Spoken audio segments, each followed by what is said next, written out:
Welcome to Watch, Review, Repeat. This is the podcast where two best friends discuss the latest in film and television and then do it all over again the following episode. That's right, I'm officially changing it because we do not record on a weekly basis anymore because everything is chaos, and that's how it is. My name is Colton Brown, and joining me is Andrew Meadows. I am back. I had a long slumber. He's been sleeping since we recorded on A Quiet Place, but he's well rested and ready to go. I'm well rested. We'll see how this episode goes. The night is young, and we'll see how late it goes, and hopefully I can tell you what I've been up to, because I don't think I got to tell you what I was up to last week. So, yeah, I think you might have, and I think that's might have when you hit the snooze button. Well, I guess the opposite of the snooze button, the going to sleep button. But yeah, it'll be a good episode. We have plenty to catch up on. It has indeed been a couple weeks since we talked about A Quiet Place, and we're talking about a doozy of a film on this episode. We're talking F9, the Fast Saga, which I'm sure many people will recognize is not Luca. Andrew may not remember this. He might have been asleep at the time. I teed up Luca as the next episode, thinking it would be, and then bar prep, life, it's just been a lot. And so anyway, we've kind of had to just shuffle things around and do the best we can. And so F9 is kind of the next big thing that was up. It's now been out for actually a couple weeks, so we're still playing catch up in a big way, and so we're here to talk about F9, and I mean, I'm pretty excited to talk about it. I don't know about you. It's a pretty crazy movie. We'll talk about it. We will be joined shortly by the one and only Anna Mattis, and she and I have been going through the Fast and Furious franchise one by one in preparation for F9. So we've seen 9 Fast and Furious films over the probably the past month or so. I know I've talked about it a little bit on the past couple episodes, but we ran through the rest of the franchise so that we could catch F9, and catch it we did. So I'm excited to have her join in just a little bit. But before we do get into F9 and any other things, I do want to, just in case people did not listen to our Quiet Place episode, I want to make the same disclaimer I did, maybe in fewer words this time. But basically, Anna and I are fully knee-deep into preparing for the bar examination. It's actually less than a couple of weeks away as of recording this, which is terrifying. And it's a long, intense process, and it eats up most of our time. And that's why recording and release of episodes has been very, very weird. Case in point, A Quiet Place Part 2, the episode was recorded several weeks before the episode actually went up. It works out in a sort of roundabout way because the episode didn't actually come out until A Quiet Place 2 came out on Paramount Plus. So it basically hit streaming, and then the episode went up, and, the timing was kind of fortuitous in that way. But that basically just means that episode was released a full 45 plus days after that film hit theaters. So we had to adjust our schedule to work around Andrew's ability to see the movie in the first place. But things are just crazy, man. We are super busy. This is probably the busiest I've been with any one singular task, and it's just a huge endeavor. So I look at recording the episode as kind of the fun diversion for you for a few hours. I was going to say a couple hours, but that's unrealistic, really. For a few hours, but editing has kind of fallen by the wayside, and the other kind of back end things with the podcast have kind of fallen by the wayside. So anyway, this is my apology. Doing the best I can. I would like to have a career and not have to worry about studying and taking the bar again. I want to pass it the first time and just be good, and then we can get things onto a semi-regular course of business. But yeah, sorry guys, it's the best we can do. We're here to entertain, and so we'll entertain when we have the capacity and availability to entertain. So anyway, we're talking F9, and I can guarantee some entertainment on this particular episode, courtesy of yours truly, courtesy of Mr. Meadows, and courtesy of Miss Mattis. So on the note of F9, Andrew tells me, he informs me before we record that he does not have a fun fact regarding F9. He was that's his excuse for everything these days. Typical. Sleeping. So I have a little bit of a fun fact that I'll throw out.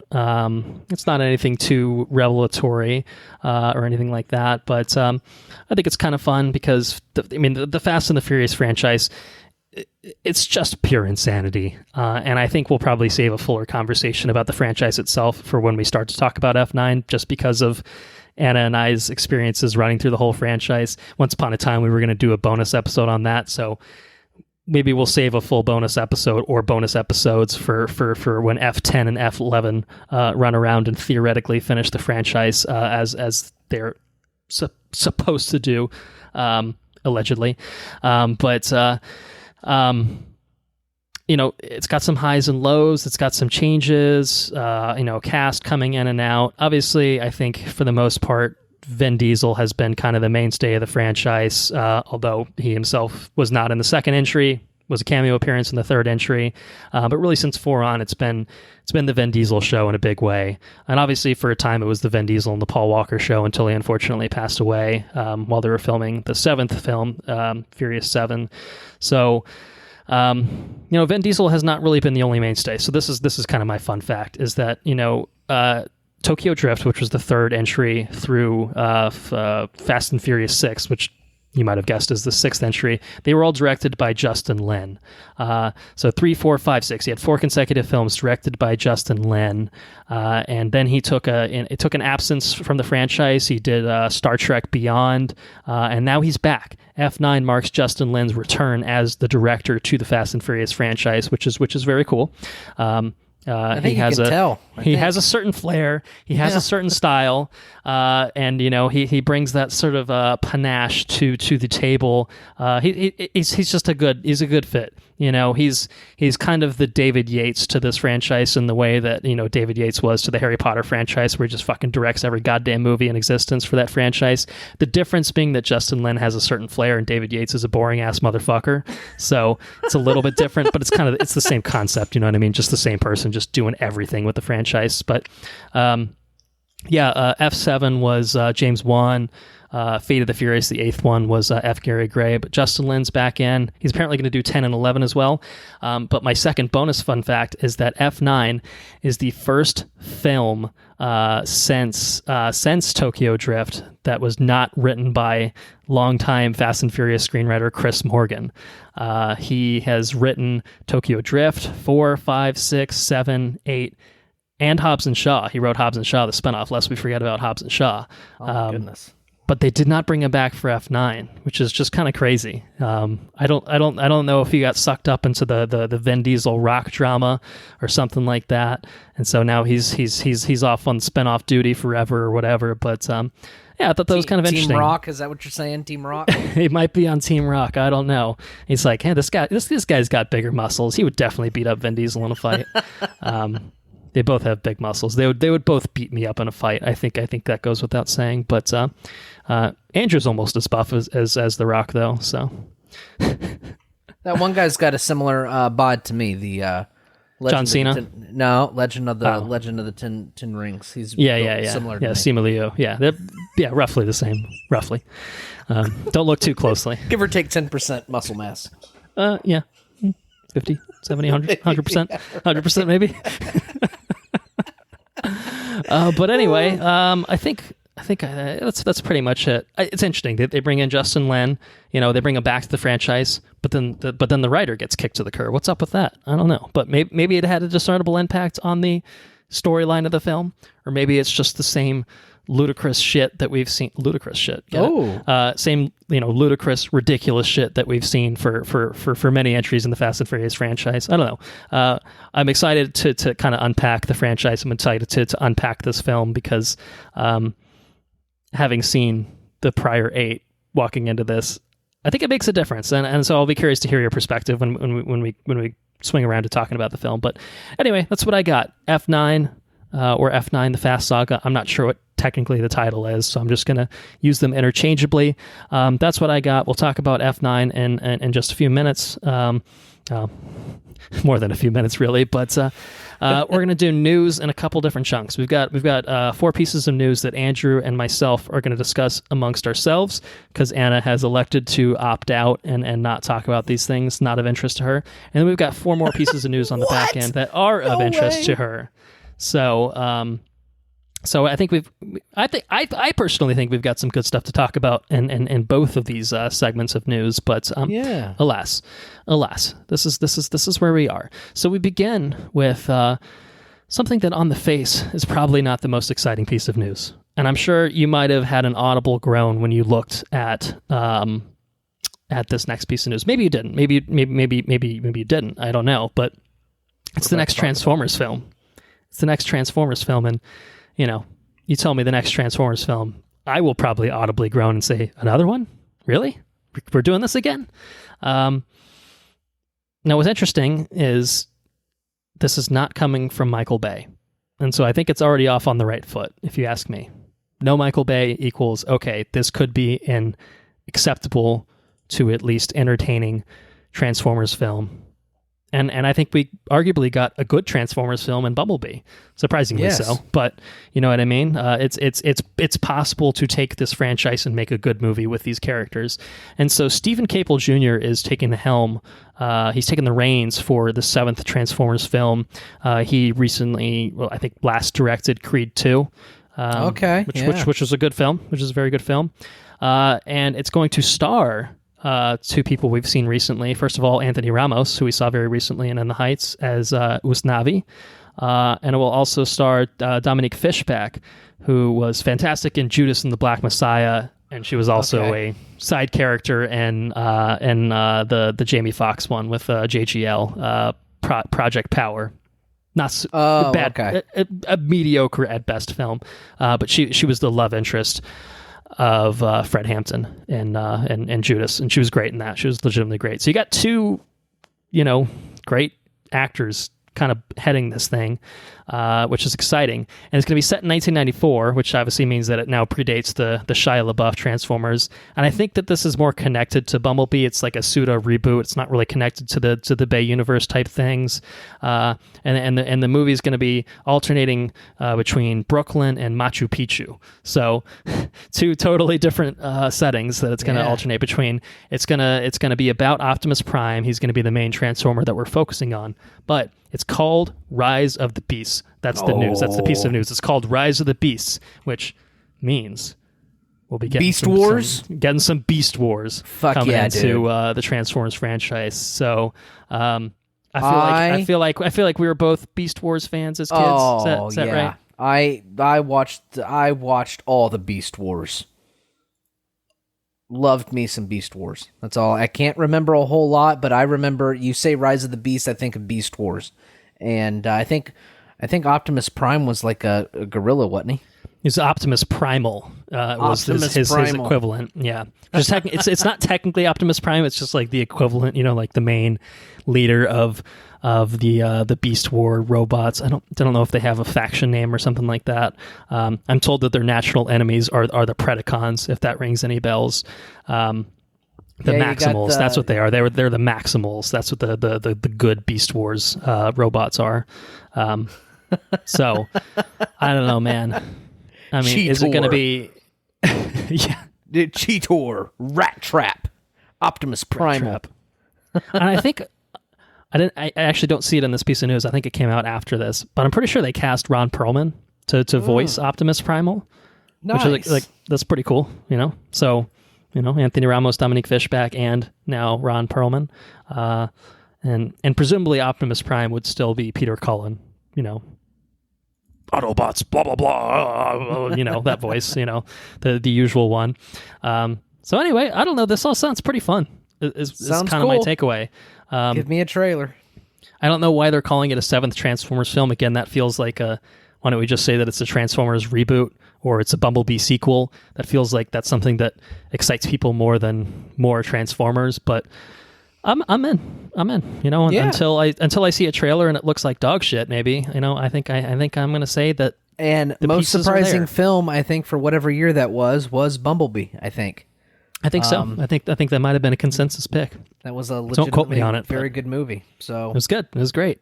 So and that one was bolstered by a strong script. Fun like Transformers designs, not over-designed hot messes that we saw in the Bay films, and like compelling human characters. Also something that we did not see. And the Michael Bay ones, there was a lack of racist humor as well, which also was appreciated.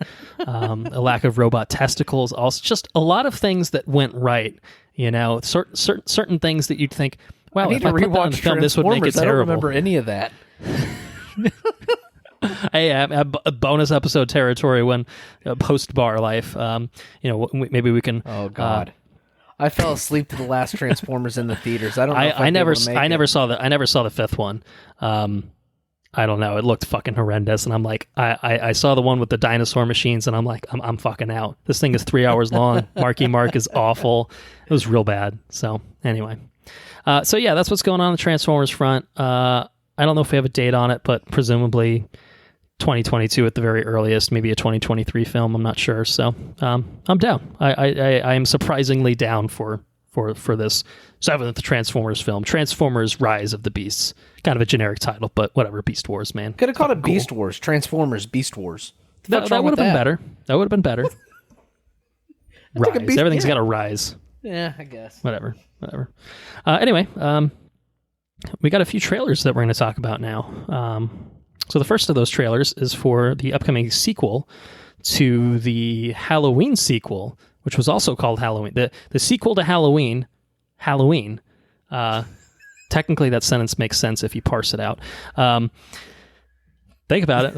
I can see it on his face. He's like, I don't know. That doesn't really make sense to me. But if you say so, dude, I'm just going to roll with it. I'm not going to challenge you. But no challenge. The 1978 John Carpenter film, Halloween, was followed up with a direct sequel in 2018 called Halloween, directed by David Gordon Green, starring again Jamie Lee Curtis, written by Danny McBride, and I think David Gordon Green. So Halloween Kills is the upcoming sequel to that. It is going to be the second entry in this new sequel trilogy that they're crafting. So they did Halloween, they're going to do Halloween Kills, and then next year I think they're going to do Halloween Ends. That's cool. All written by the same tandem, directed by David Gordon Green, all presumably starring Jamie Lee Curtis, should she survive this film, which one would probably expect, and also presumably starring Michael Myers, should he survive this film, which is probably likely.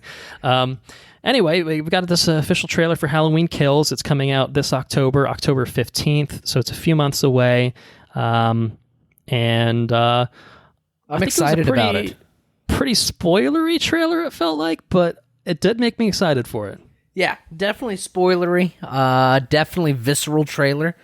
That wasn't a Red Band trailer you linked, was it? I don't think so. But I don't think it was listed. It wasn't noted. Super brutal trailer. Yeah, I'm real excited. And I tell you, I think what's really cool is, and I don't know if this is like the first time that this has happened. I don't know. But how many times have we gotten, like, it seems like there's constantly, like, this regurgitation of existing IPs. Yeah. I like how this one builds off of the original thing. And it just says, okay, this is the reboot sequel. You know, and we're gonna build off the original and go out from there. And I think that's pretty cool. Yeah, they just flat out ignored the 8,000 shitty sequels to the original and said, all right, it's been 30 years since that fateful night where Laurie Strode, was hunted by this fucking, psychopath. And, it's traumatized her. She's built her life around protecting her family. And then Michael Myers comes back around, 30 years later. And what does that mean for her family? And so we saw the events of that in the first one. And now we're seeing the fallout of that. And Michael Myers is basically invincible. So lo and behold, he's back to wreak more carnage. But rather than doing like just kill the whole town, apparently, I guess. Prequel, I don't know. Like the Willy Wonka thing where we're gonna do a prequel. Yeah. You know what I mean? We don't need a prequel. You can reboot the entire thing, but you can Rob Zombie it. You could do that. Don't do that because those are terrible films, but you could have done that. No, but I like the angle that they took. I wish there were more people doing that. You know what I mean? Like we like the original thing and we want to build on that. Alien would benefit from that kind of treatment, I think. And they were going to do that. And actually, this came up last episode. Actually, did it? Because we were talking about the Neil Blomkamp movie that he's doing. You know, he had basically been MIA for years and years and years, but he was going to do a direct sequel to Aliens, which would have ignored 3, 4, and Resurrection, Prometheus. I think probably. Yeah. You know, and then they ended up doing Alien Covenant because they're like, no, we can't have this man do that. Yes, that would have been very cool. What's he attached Alien to 3 now? shits all over the legacy of Aliens, and so it's like, all right, you know, make something that respects the legacy, brings these characters back. It seems like something that people would have wanted. Neil Blomkamp was doing that fucking horror Demonic. movie. Demonic is what it's called. Yeah. I'm excited about that one. Anyway, too. Yes, I agree. I like the approach. You know, you respect the original. You do a sequel that you know brings back obviously your pivotal cast member and Jamie Lee Curtis, and you know it's just recapturing kind of the horror of it without being a carbon copy. Like it's a natural evolution of it. You know, and it's the highest respect. It's like the highest respect for the original thing, right? Like I like these two, and I want with you know if they were to do an Aliens thing, you know, I like the first movie, I like the second movie. I think the rest of them are shit, so I'm just going to continue on where chuck them in the bin. I'm going to chuck them in the bin. I'm going to start fresh. This is what we should have got. That's really cool. So anyways, I think I like the last Halloween. I like the original Halloween. I like the sequel Halloween. And I like this Halloween Kills trailer. Looks really good. And I've been excited for it since they announced it. Since I saw the first movie, I thought the first movie was really good. Or the first sequel, I guess. Halloween. Yes. Yeah. The movie Halloween. That's not at all confusing. Just say Halloween. So I'm all for it. We know we're going to get a third movie, but you don't know how you're going to get there. It's not the destination. It's the journey. So it's the journey. I'm excited to see where the journey takes us in October, in theaters where I will be. October 15th, Halloween Kills. 2 more trailers for us to talk about. First of them is a animated show coming to Netflix actually in just a little over a week, which is to say by the time this episode goes up, you could probably watch the whole damn thing. Probably. Maybe. I don't know. Very close, if not. Masters of the Universe Revelation is actually being split into 2 parts. So this is technically for part 1. I think part 2 is going to come out either later this year, maybe sometime next year. I think later this year. But it's an animated continuation of the original show, from what I understand. Cool. It's being spearheaded by Kevin Smith, actually, which is kind of interesting. And it's neat. You know, it's He-Man, it's Teela, it's Eternia, it's Skeletor, voiced by Mark Hamill, which is great. You know, are you digging it? You liking it? Anything that I like the voice cast. The story, the angle seems all right, I guess. You know, it seems kind of like, hey, this magical planet dies, the whole universe fucking dies. It's like, well, that didn't make any sense. Why did they make that? You know, why would you do that? But aside from that one thing not making much sense, I mean, maybe there's a story thing to it. I'm not sure. I watched a little bit of the original He-Man. I didn't watch all of it. I can't really remember a whole lot of it. Other than He-Man from the old show had the same haircut as Miss Holben, my OJT teacher. But aside from that, I'm not a fan of the art. I wish the art was different. It looks a little Voltron-y, which Voltron was okay. Yeah. I enjoyed Voltron for a little bit. I think I just enjoyed the kind of like, I don't know, the universe, I guess. But this looks pretty cool. Once they introduced Skeletor into the trailer, it got wildly more interesting. You know, big fireballs and magical, like Cthulhu-looking monsters coming up out of the ground and stuff. We'll see where it goes. I'll definitely watch it. Just the animation didn't light a fire like Castlevania animation. You know what I mean? Castlevania looks leaps and bounds better than this, I think. Just a different art direction. So, yeah, I was trying to track down who's actually doing the animation for it, because I thought, oh, maybe just is the same team that worked on Voltron, but it's not. It's the Castlevania animation team, which is kind of surprising to me. I mean, obviously, it's a very different style. Different style of art. Maybe let me rephrase that. Maybe the animation's not. The quality of it is fine. It's the style. It's not really. It's the style, right? Yeah. The art style is what I'm not a fan of. Okay, but I mean that's definitely arbitrary and just like my opinion, man. So. Hey man, it's just like your opinion. Yeah, that's totally. Everyone has opinions. It's fine to have opinions, unless they're bad, in which case keep them to yourself. That's it. I think the obvious comparison to Castlevania, I guess obviously here by virtue of the fact that they share an animation studio is there, but they feel very tonally different as well, and I think that's kind of where the dividing line. This is definitely more Voltron-y, exists. more kiddie. Yeah, it's definitely more kid friendly. And that's fun. It's That's intended cool. to be a sequel to a show that most people probably enjoyed when they were children and have nostalgia and fondness for because they watched it when they were a kid in the 80s. Now, granted, I wasn't alive when that show first ran, but for someone like Kevin Smith, this is probably his shit growing up, or roughly. He probably would have been a teenager when it came out. So, I'm sure he's got immense fondness for I it. watched it when I was a kid, but I mean, like reruns we watched, but yeah. But here and there, and not religiously week to week as it came out, So No. I'm not so invested in like, oh God, this is where the characters and the story went. Like, what do they go? Where do they go from there? I'm like, I don't know what happened. I just know the characters. I know kind of the world vaguely. So so I assume this will stand alone more or less. And obviously, hopefully. Please fans of the old one, or piss them off ravenously. That's also possible, because they're so dedicated to the original, and any diversion is an insult. But I would like a if it's so good that it can be so polarizing, I think that would be cool. Yeah. Like if you have like devout fans, they're like, oh, they ruined this and this, and then the other people are like, yeah, but this and this was so good. that would be cool.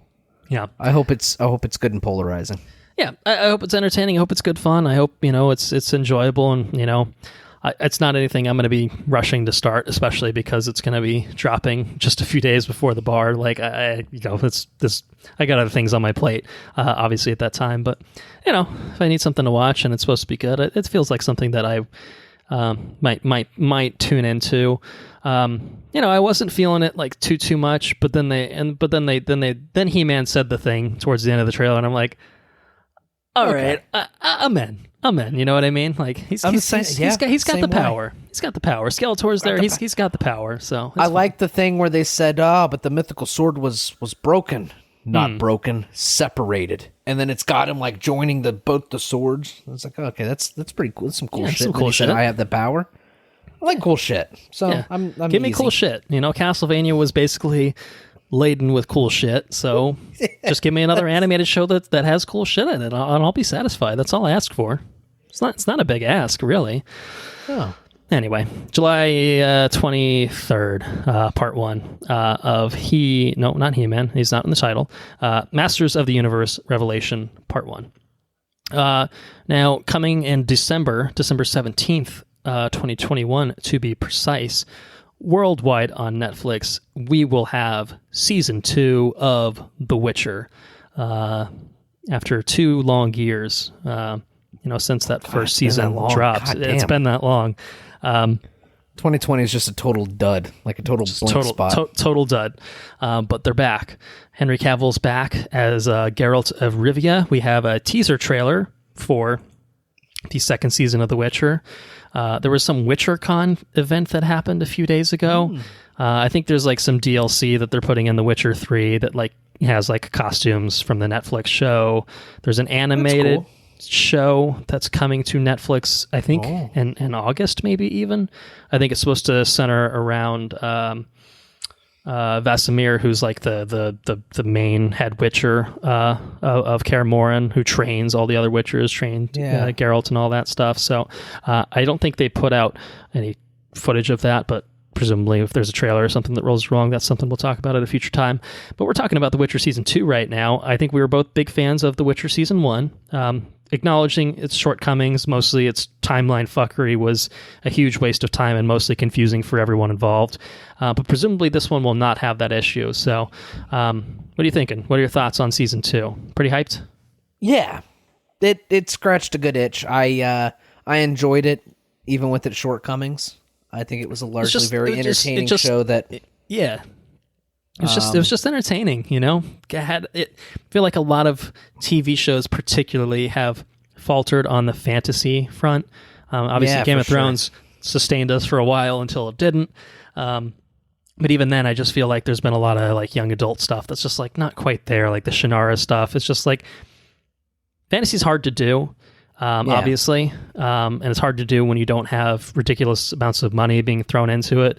And now we're getting this shit from Netflix. We're getting fucking Lord of the Rings and the Wheel of Time from Amazon. So it's like that's clearly they think there's a market for it now. But until like The Witcher season 1 came along, we really hadn't seen anything done, I think, quite to this production level that we ended up getting in that first season. It was just really cool. You know, it's kind of almost fresh in a way. So yeah. Yeah, I'm definitely about it. Can't wait for it. Very excited. Plus, I like the logo treatment with the Witcher title like spinning, and then you can see the glyphs on the side of the letters and stuff. That attention to detail was really cool. Yeah. Also, you see Geralt with like when he takes his potion, you can see in the night, and his fucking eyes are got the shit around his eyes, black. Yeah, his eyeballs are all black, so he can see. That's pretty cool. It's like cool shit. Just another show. Just a bunch of cool shit. And I'm just like, okay, give me more. Again, I ask for nothing but cool shit, and so long as I get my cool shit, I'm content. That's all I want. We're easy to please. That's it. I'm getting simple to please in my old age. Just show me cool shit. I just want to see something cool. Maybe some cool sword fights, some cool settings, fireballs, cool magic. All right, yeah. Just it's just some something cool really shit. contrived with a lot of hand movements and like fucking mystical little beams and shit. That's cool. Yeah, I'm all about it, dude. I'm all about it as well. So in December, we will enjoy season 2 of The Witcher. Oh, and Geralt up top, like walking on top of the sticks, doing like the sword fighting up in the air on like the 40-foot poles. That's cool. I take that. That's also cool. He's a big dude to be walking around on telephone poles up there. That's a lot of mass to be supporting. So certainly more difficult than it looks. But he's a badass. He's cool. So we look forward to all the cool shit that awaits in season 2 of The Witcher in December. And that concludes the first phase of news that we have. And so it is time to introduce someone to the podcast. So with us now, because if you're going to talk about family, you got to record with family. Anna Mattis is with us to talk some news and some F9. And after that, Anna Mattis is about to be not with you because, my God, that was bad. I don't got friends. I got family. Oh, shit, the memes. Oh, fuck the memes, man. Oh, the family memes are great. They've been great. Oh, man. Oh, man. They have been fantastic. Unbelievable. Anyway, we got 4 more pieces of news on tap, then we're going to talk some F9. So we got most of the trailers out of the way, actually. We do have one trailer that we'll finish with, but the first piece of news, actually, I think these next 2 pieces of news were news that I was going to save for a Luca episode, which is probably unlikely to happen at this point, given that I still haven't actually even seen the thing. Either so have it would be I. hard to have an episode on it, but at some point we'll do a catching up and talk about Luca, I'm sure. But next 2 pieces of news concern some animated projects, some potentially exciting animated projects, and the first of those is definitely exciting. It's the sequel to the Spider-Man Into the Spider-Verse film. We have some casting news, very exciting casting news, and that is that Issa Rae is entering the Spider-Verse, as the Hollywood Reporter says. She is going to be joining the voice cast as the character of Jessica Drew, a.k.a. Spider-Woman. So Anna is probably more of the expert here in terms of familiarity with Issa Rae. Technically speaking, we did watch a film starring her and Kumail Nanjiani once upon a time, I think last year, called The Lovebirds. Okay.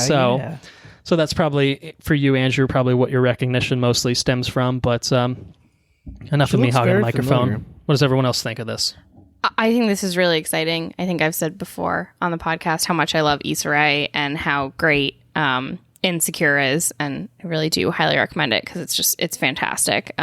It's so fun and funny and very real, and so I do recommend that. And I think that's kind of how I was introduced to Issa Rae, and I love her. But I think it's also really fun because she is like a huge Spider-Man fan. Like, she has, like, in the past, like, had like Spider-Man like birthday, balloons, and like she's talked like in past interviews. There's an interview from like a year ago where Ira Madison III is interviewing her and like shows her his Spider-Man tattoo, and she like immediately gets excited and is like, oh, if I ever get a tattoo, it's gonna be a Spider-Man tattoo. And that was like a year ago. Like, she loves Spider-Man so much, so I feel like that just makes it even more fun. Like, I just feel like when people are huge fans of these projects, like before they even get into them, it just makes it really fun because you know how much they're passion projects. Yeah, absolutely. So I'm very excited for this. I'm excited for another Spider-Man Into the Spider-Verse. We got God damn it, I almost said Harley Quinn. What a oof. what a bad thing to say. God, I can't think of her name. Gwen Stacy? Yeah, no, but what's Spider-Gwen? Yeah, that was cool. And Into the Spider-Verse is just really cool in general. So Spider-Woman, yes. That's Anna an awesome... is currently holding up a Spider-Gwen little statue. So. And it's cool. Yes. Very cool. We like cool things. It's been well established on this episode that we like cool things, and that there is a cool thing. Listeners will have to take our word for it. Spider-Woman's cool, though. Her costume's cool. Spider-Woman's cool. Mm-hmm. Yeah. All in all, another thing with cool things, filled with many cool things, and it has now been, supplemented with another cool thing in the form of casting Issa Rae. So Spider-Woman is joining the Spider-Verse. The Into the Spider-Verse sequel, which I'm sure will get a new name at some point, is set to release October 7th of 2022. So a little over a year to wait for that one. God, it's amazing how quick they can make those animated movies. I mean, I guess, but the last one came out in 2018, so do you feel old yet? Fuck. There's 1 year, though, that's just, like, completely missing. Yes, of course. What a weird lapse. Yeah, we live in a very weird existence. But anyway, let's move on to the next piece of news. The other animated project moving forward over at New Line, a very left field announcement, if you ask me. Lord of the Rings is getting a theatrical anime film called The Lord of the Rings, The War of the Rohirrim. The Rohirrim. The whom? Rohirrim, did I say it incorrectly? Rohirrim. What are these, the horse lords? Yes. I am not the Lord of the Rings expert. I thought it was Rohirrim on the podcast. No, so that is a word that they've used like to refer to themselves, but Rohirrim is the kingdom. Is at least the pronunciation they use in the Peter Jackson movies. Oh. So. But not the Rohirrim? Rohirrim. You don't hear that fucker mispronounce many shits. He pronounces everything fucking right. So it feels good. I'm trying to get him to read Lord of the Rings with me in August. August. Oh, you should do it. Because I like to read it every August, and I didn't last year at all.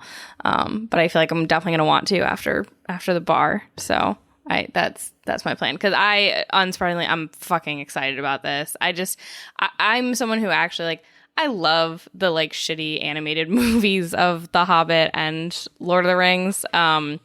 I think the animated Hobbit is better than Peter Jackson's Hobbit movies. I don't think I've ever watched that. Oh, it's fun. It's silly, but it's really fun. I love them. The Hobbit's definitely better than the Lord of the Rings animated. But yeah, so this just makes me really excited because I think it really does work kind of in that medium, and honestly, just any Lord of the Rings, any Tolkien stuff, I'm hyped about. So likewise. Well, I just don't know what I'm talking about. But I can tell you a few things about the War of the Rohirrim. I recognize the name as the Horse Lords. Yeah. That's pretty cool. I feel accomplished in that. But what I can tell you, and I'm sourcing this from Deadline, I have some information about this project, which may be exciting for people that are in the know. It is going to be focused on a character from the book's appendix, The Mighty King of Rohan, Helm Hammerhand, which is a badass fucking name if I do say so myself. And it's going to center around a legendary battle which helped shape Middle-earth heading into the events of the Lord of the Rings films. So it's described as a companion piece to the Lord of the Rings trilogy. The Peter Jackson Lord of the Rings trilogy will expand the untold story behind the fortress of Helm's Deep. And it's going to be set roughly 250 years before the events of the trilogy. So all that sounds pretty cool. Obviously coming, via an animated project. It's going to be directed by Kenji Kamiyama. And that name sounds familiar. I can't tell. I couldn't tell you off the top of my head if he's done anything that I would recognize. Kenji Kamiyama.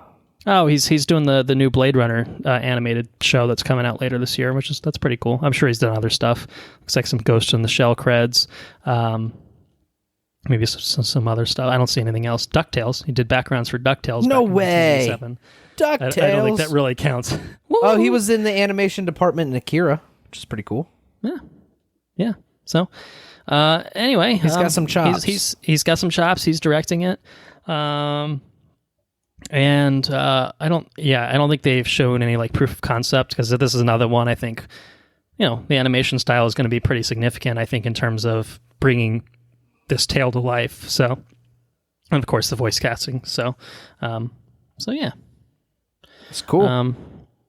Yeah. I'm looking forward to it. Any other thoughts for anyone for this? Ready to move on? We can move on. Ready to move on. Well, Anna, do you want to take center stage on this one? I don't even want to set it up. Just bring it. Bring the energy. Send it. Full send. I'm not going to do that, but I do feel that award season tends to be my my arena. So this morning, the nominations for the Emmys were announced. And it's funny, I saw somebody describe it as like another year of the Emmys nominating stuff to show us they know what's cool or something like that, because it's a lot of like things that were popular but not necessarily quality. Like Bridgerton got nominations, Emily in Paris. But then also really excitingly, I think for me in particular, I was very hyped that WandaVision got some significant nominations. Which is great, because I think sometimes there's kind of this worry that, the Academy, both television and, motion picture, it's a lot of times I feel like kind of superhero things are not taken seriously and kind of rushed aside. And so I was very excited that WandaVision was nominated. Kathryn Hahn, Paul Bettany, and Elizabeth Olsen all nominated. But also something that I had been really pissed about at Golden Globe time was that The Boys got nominated here, which I was so excited about because I love The Boys. I think it's such a good show. But in the most bizarre turn of events, The Boys was nominated for Best Drama TV series, which I'm like, have these people seen this show? And as the showrunner said, he's like, they picked a show with a 10-foot dick. Like, what? Like, this just makes no sense. I'll take it. But yeah, I think, let's see, the leading nominations were The Crown and Mandalorian. So again, Mandalorian, very exciting that it's continuing to get recognition.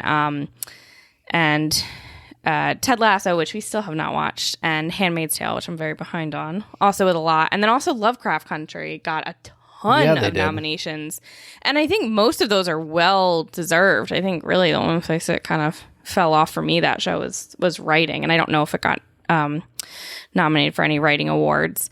But yeah, lot of, I think they must have expanded the categories this year. Maybe it was last year and I just forgot, but there's a lot of way more than 5 for every category. So it was kind of nice to be able to give more recognition. And I don't think any major snubs stood out to me.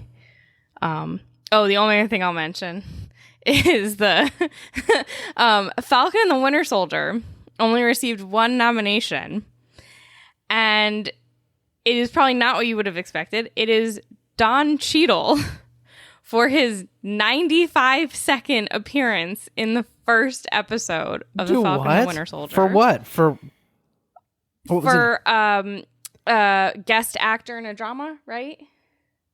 Yeah, guest actor in a drama, which is absolutely fucking stupid because, I mean... Who else was nominated? I'm not even... Let me look. Who else was nominated in that? I'll look it up real quick. I got the link right here. I got it. Oh, here we go. So Courtney B. Vance, Lovecraft Country. Charles Dance, The Crown. Timothy Oliphant, The Mandalorian. And Carl Weathers, The Mandalorian. So I think the only one of those that I'd probably put him above is Carl Weathers, because Carl Weathers just plays Carl Weathers in everything he does.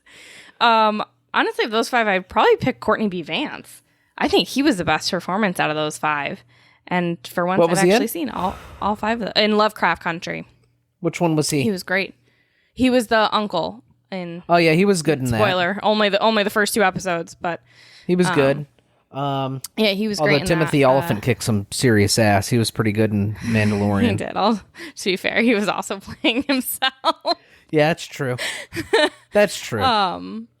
But yeah, honestly, nothing huge. I think the only thing that I was very... But not Dawn.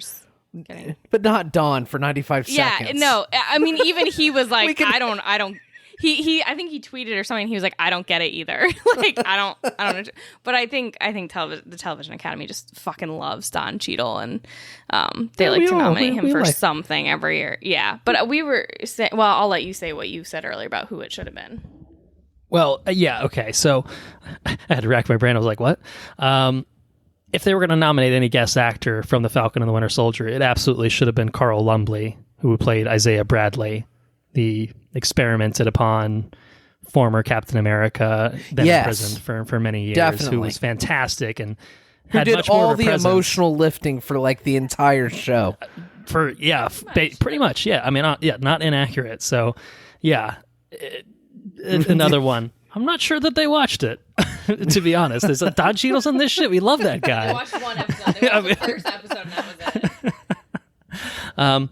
In the spirit of issuing corrections, Falcon did score actually 5 total nominations, but which that's only acting one. But that was the only acting one. That's correct. There's a lot of like visual effects, and then other corrections. You said that there were no major snubs, but there was one major snub. Gina Carano did not get nominated for playing a rock. She put on a brilliant performance as just a rock that had no personality, no charisma, just sitting there. I mean, how do you not reward talent for just playing the most nothing character in the history? Well, you have to remove all persona. Like everything that you are, you have to remove it to play a good rock. God, we'll get to it later, but I did enjoy her. I thought she was going for more of a plank of wood type thing, and I thought I don't even know what we're talking about. What are we talking about? What's I already forgot the character. Gina Carano, who plays Cara Dune on The Mandalorian. Okay. Yeah, she is a very talented MMA fighter, whatever, but she's such a bad actress. And she's been fired from The Mandalorian and will have no further projects with Disney because she's also an anti-Semitic, transphobic piece of shit.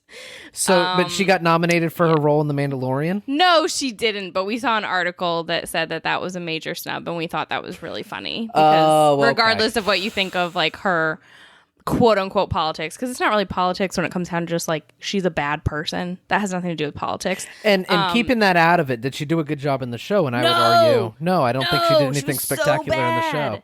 Like it gets really hairy when somebody does a spectacular job at something, and you hate them, and you're like, and then they're like a shitty person. Yeah. But she didn't do a spectacular job in general. Like Felicia Rashad. Felicia Rashad got nominated for an Emmy, which was irritating because, like, fuck her for supporting Bill Cosby. But also, like, yeah, she is pretty good in This Is Us. So, like, fucking Bill Cosby. Jesus Christ. Fuck that guy. Oh, I saw the best fucking meme. God damn it, the fucking memes get me every time about Bill Cosby. I'm getting derailed. I'm getting derailed. So anyway, continue on, please. The next and final piece of news for this episode, which Anna is, I'm sure, pleased to hear, is an official teaser for an upcoming Netflix film debuting this fall, bolstered by an exceptional cast. It is called The Harder They Fall. We got Jonathan Majors, Idris Elba, Regina King, Zazie Beetz. Is there anyone else that looked great in the trailer? I'm sure there's a few. Lakeith Stanfield, of course. Lakeith Stanfield. How could we forget? So yeah, very, very stylish trailer. Violent, but in a good way. And looks very entertaining, in my opinion. But it's not all about me on this podcast, even though it might seem like it sometimes. So. Self-burn. You get, someone was thinking it. Someone was thinking, and I'm just preempting. I'm preempting the joke. So what? One implies it was only one of us. Well, some people. What do you guys think about The Harder They Fall? This official teaser that we got. So I'm pretty sure Idris Elba can play anybody, but he plays a particularly good cowboy. I never saw the one with the him being a cowboy in the streets. In Philadelphia? Concrete Cowboy? I've been wanting to watch that one for a long time. Haven't watched it yet. Too. He pulled it off, it looked like, in the trailer. This looks like he pulls it off. Something with that dude in the fucking hat makes him look like a badass. I don't know what it is. Yeah. I think also him just walking down the train car, just totally unbothered by everything happening around him is pretty cool. Yeah. He oozes charisma, that guy. He's a cool dude. Yeah. It looks cool, man. I like Westerns. Great. I like them, and this one seems like a super stylish Western. Everything from a lot of cool cinematography, and it really looks like they're leaning into the set design of being like a. It looks almost like a. What's the dude that did Budapest Hotel? Oh, Wes Anderson. The way that the shots are framed, and the way that the buildings look like like old school Hollywood, like cardboard buildings, like wooden buildings, not cardboard, but fucking like plywood buildings, like they seem really set designish, and kind of outlandish. They don't look particularly real. And then the cinematography's cool too, with like how the like the double barrel shotgun's looking at her, you know what I mean, and it's on the barrel of the gun. It looks really stylish, and it looks like a really cool project, and it's got a stellar cast. I'm excited about it. Yeah, I think for me, it's not my typical area of interest, but this cast is enough for me to absolutely watch because it's just a fantastic cast. So honestly, just anything with Regina King, I'll watch it. Yeah, I can pretty much co-sign everything that's been said. I think it looks great. Cast is awesome. Looks very stylish. And to reiterate a particular theme that has come up time and time again, not memes this time. It just looks really fucking cool. Cool shit. Just looks like some cool shit. So I'm excited about it.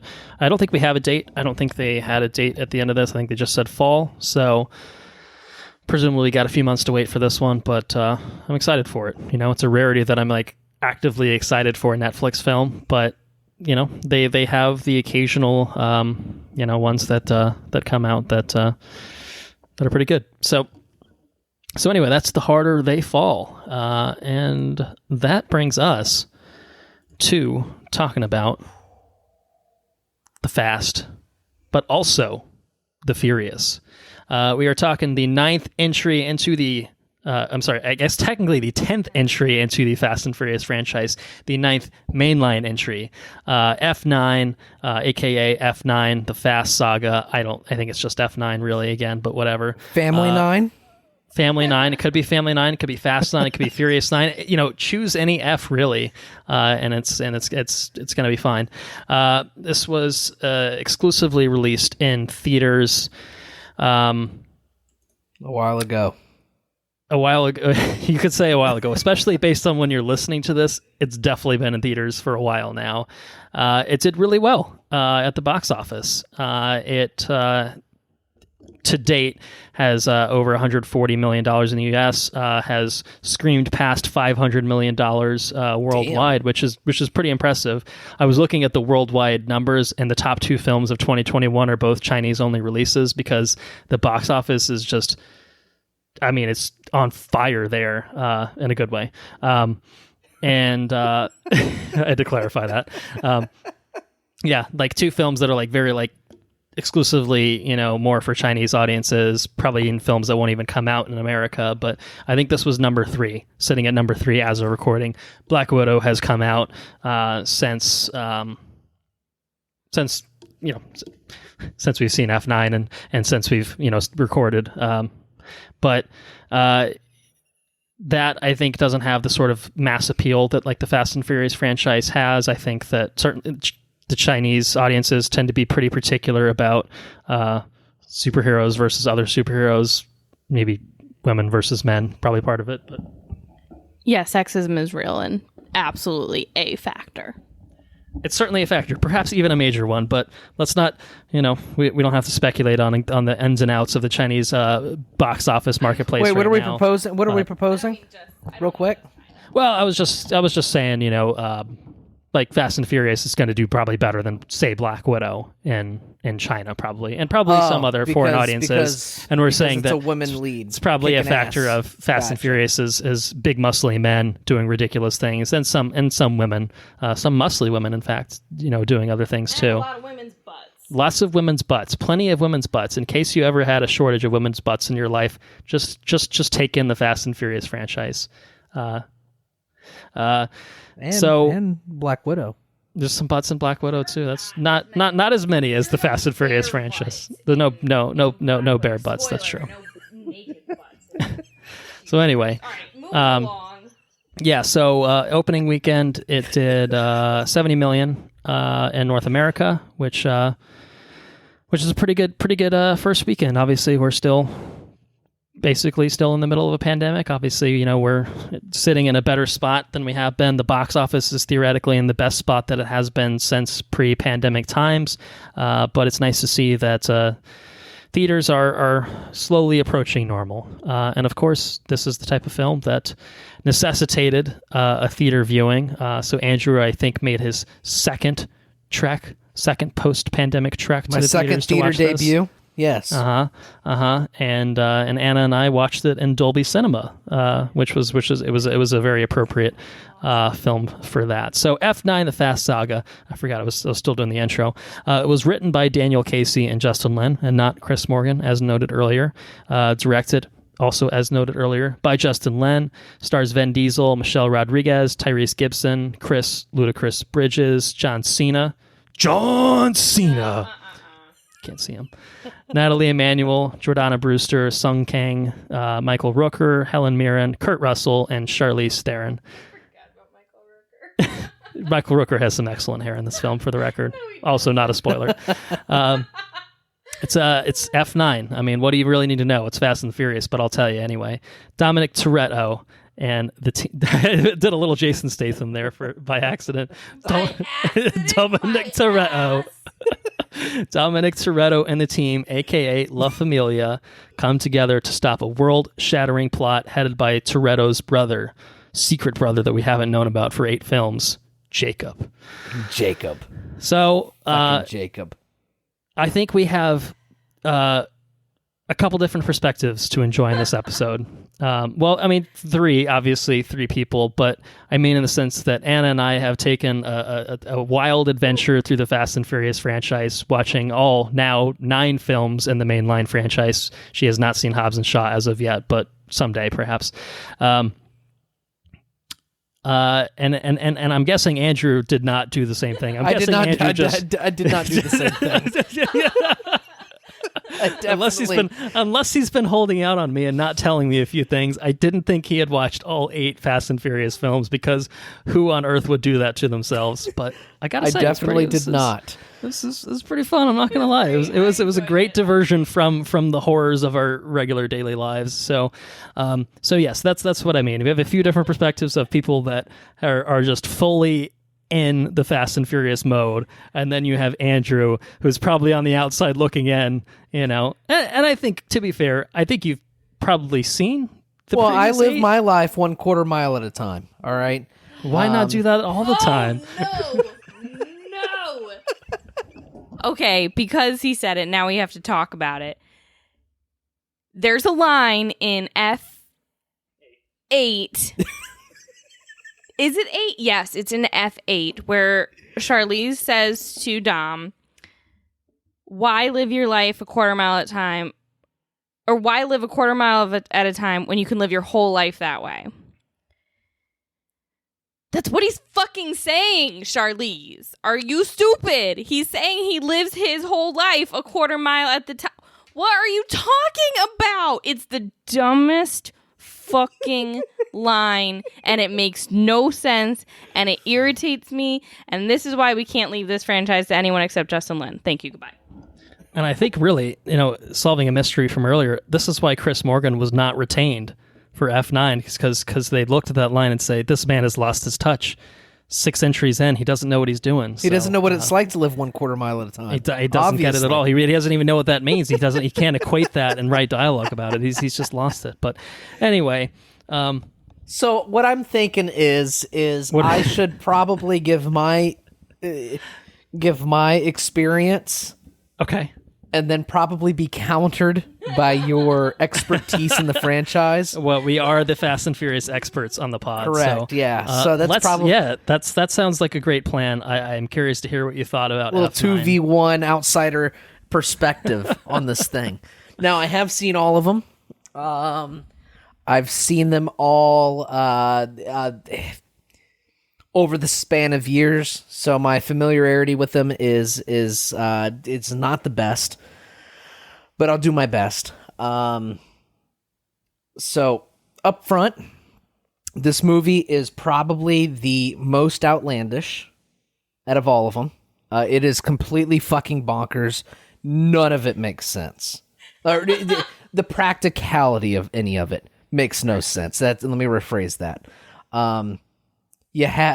The only thing that I could think about when I was watching this movie, there's a sequence, and I don't think it's a spoiler. I think it's in the trailers. They're driving the cars through the jungle. All I could think about was that old school arcade game, Cruising America, where you like at fucking Walmart, where you pop in it and you're driving like sports cars and stuff through the fucking jungle. Like one guy's got a giant lifted up Jeep. Okay, I get it. One guy's got this giant tank thing. All right, I get it. One guy's got a truck. Okay, I get it. And then we got Vin Diesel in a Charger. That doesn't make any fucking sense. He's in a Challenger, whatever the fuck he's in. He's in a sports car driving around the jungle. And then you got, maybe it's spoilers. I won't get into it. Anyways, some of it just doesn't make any sense, which is fine. I ate it up. It's cool shit. I think the biggest critique I have of this movie is this movie's a little long. Yeah. I think this movie's a little long and the pacing's a little wonky. I was entertained thoroughly. It was a fun movie for the entire 2.5 hours? Is it 2.5 hours? About. Yeah, 2.5 hours. It just felt long-winded to me. I did enjoy it. It was outlandish. It was stupid, and that's okay. It's F9, the Fast Saga. You go into a movie like that, with a title like that, you expect a certain kind of thing. It delivered on what its thing was. I do enjoy the fact that Charlize Theron was back. I enjoyed the bad guys. I think they were just over the top and were just ridiculous. They got some muscle men in there doing some stupid shit, and that's cool. You get, just the fucking La Familia is some durable fucking people. That's all I'm gonna say. They're fucking durable. They don't get scratched. They don't get nothing. I did like that they acknowledged that in the film. Yeah. When Roman is like, man, we survive everything, don't we? Like, how we do this? It's incredible. It's incredible. Yeah. And that's cool. You know what I mean? It's hamming up on itself. It's self-aware, which is fun. And I think that almost makes it a better movie, the fact that it is self-aware. I did enjoy aspects of the backstory with the family. I think that, if you're gonna ham it up with like the fucking family thing, that I see where the memes come from, and that's okay. I just think my only critique about this movie, I like the fact that it was self-aware, it was action-packed, it had very creative sequences with just outlandish fucking crazy sequences that are just super creative. That's cool. The only problem I have is the pacing of the movie. I think it was a little long-winded. And that's my not in-depth critique.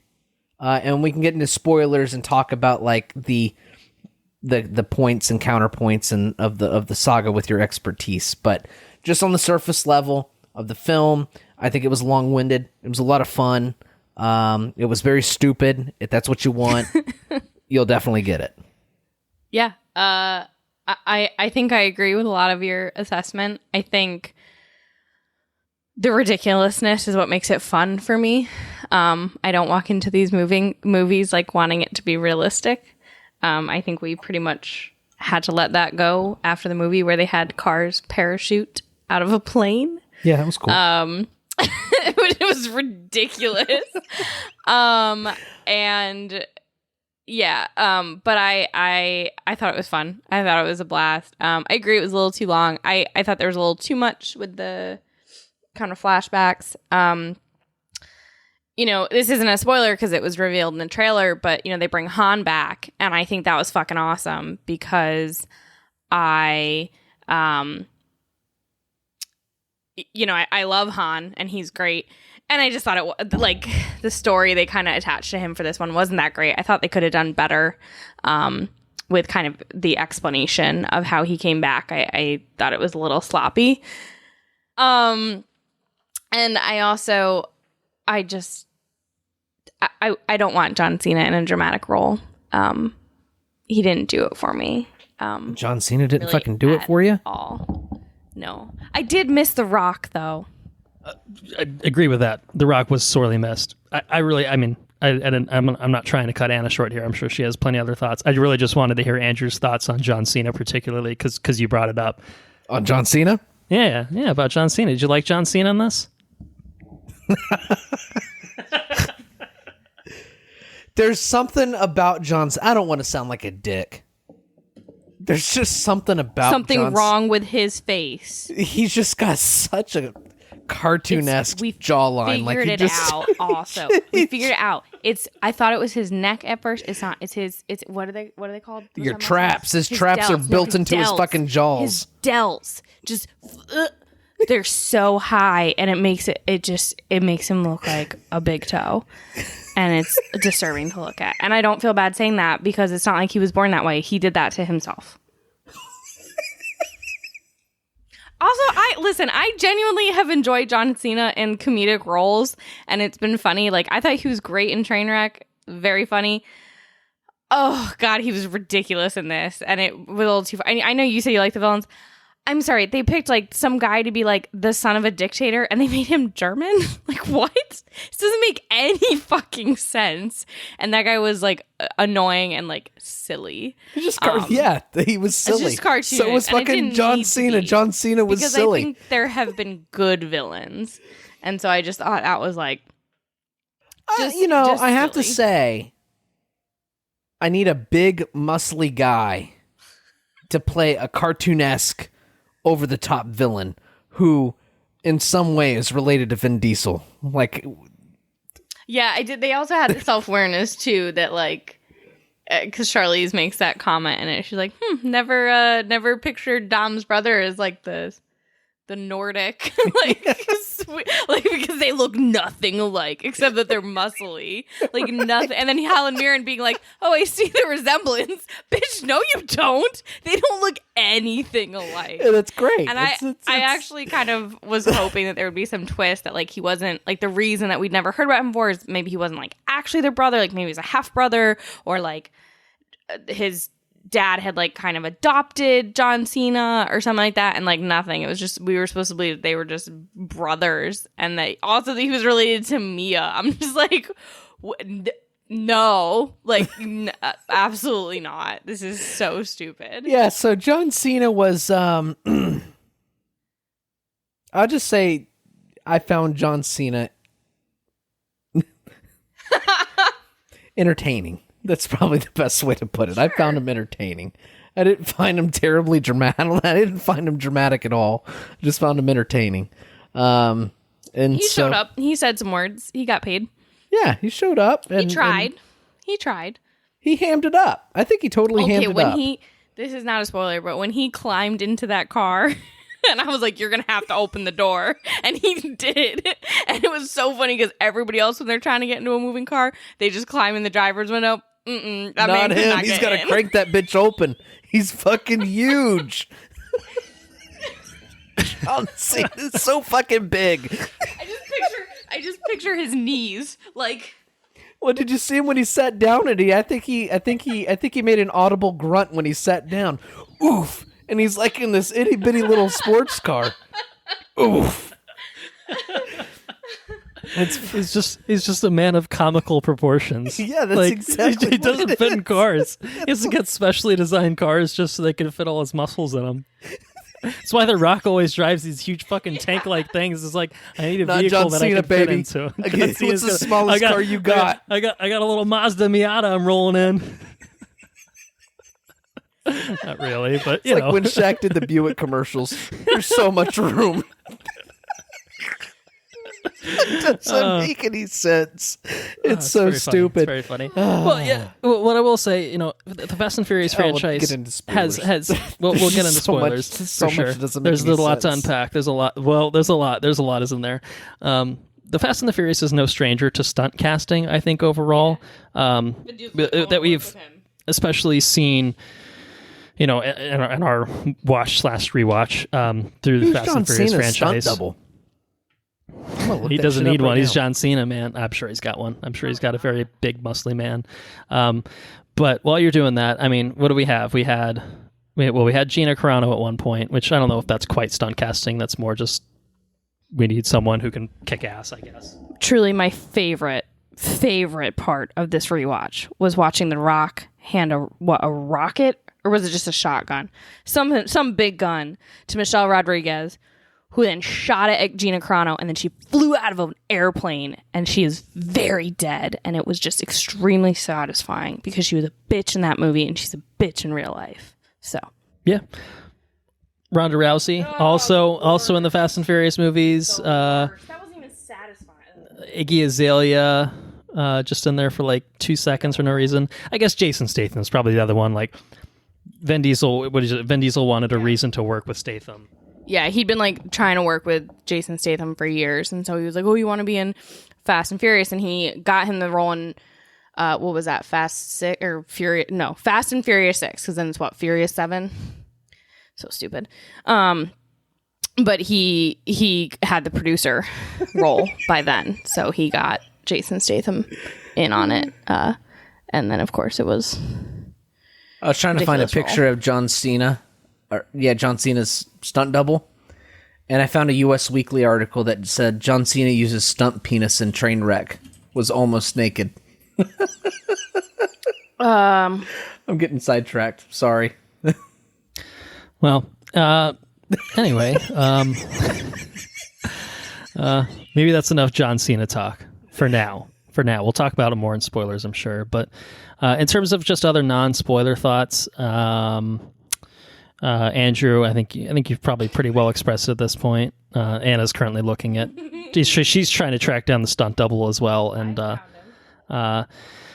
found him. Not as comically ridiculous looking, but certainly got some muscles from the looks of it.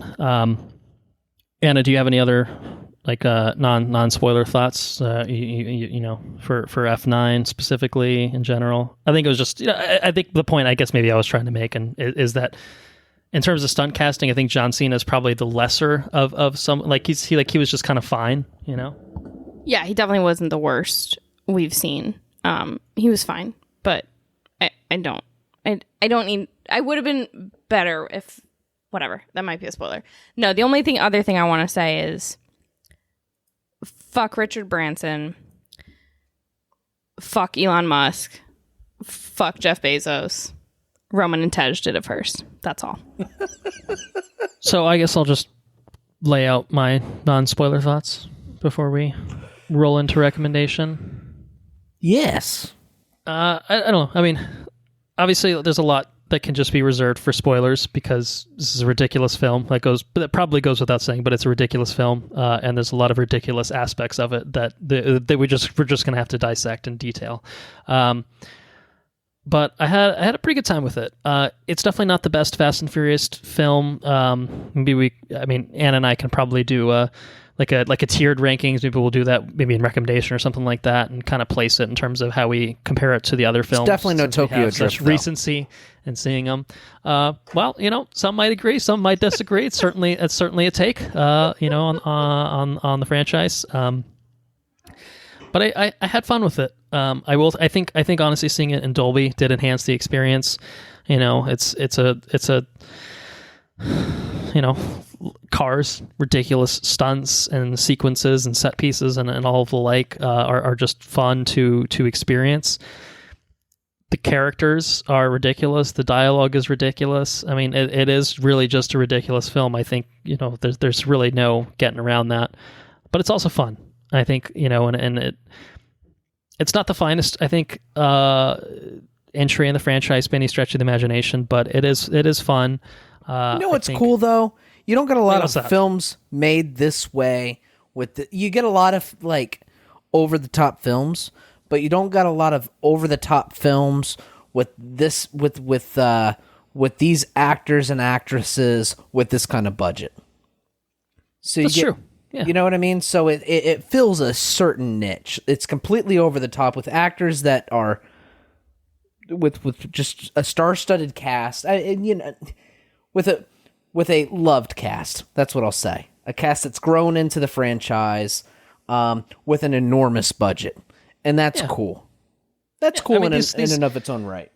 These films are consistently successful, and I think, a lot of that can just be tracked to the appeal of it. It's Vin Diesel, it's cars, it's ridiculousness, and obviously a few other things. Michelle Rodriguez has been a mainstay. Paul Walker was for a time a mainstay.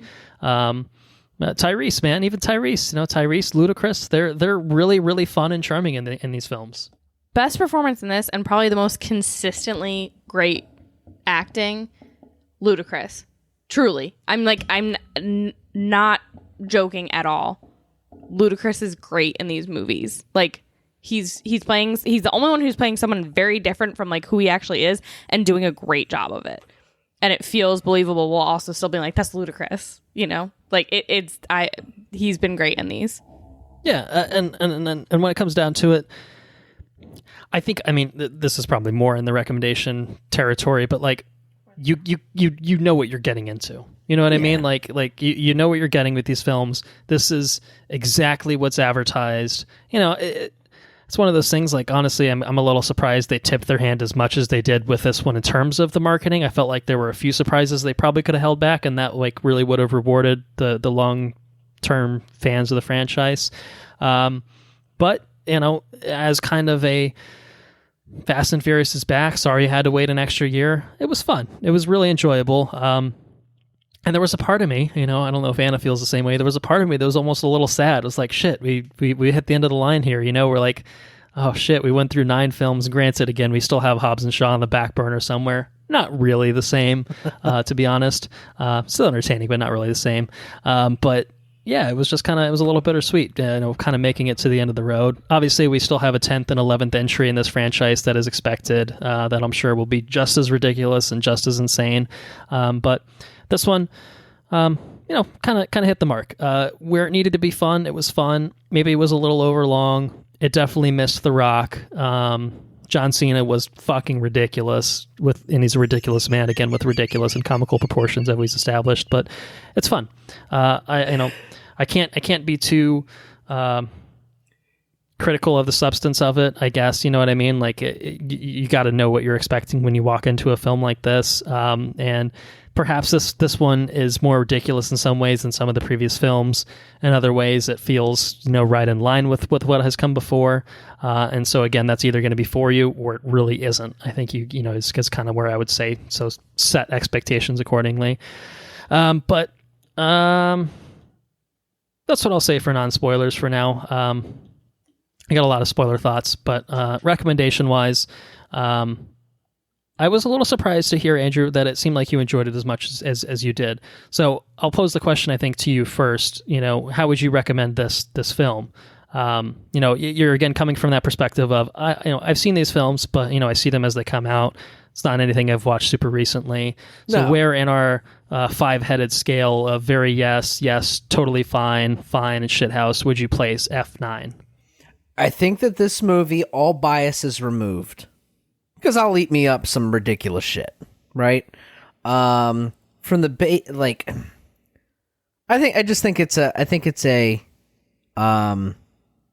totally fine movie. I think it's a totally fine movie.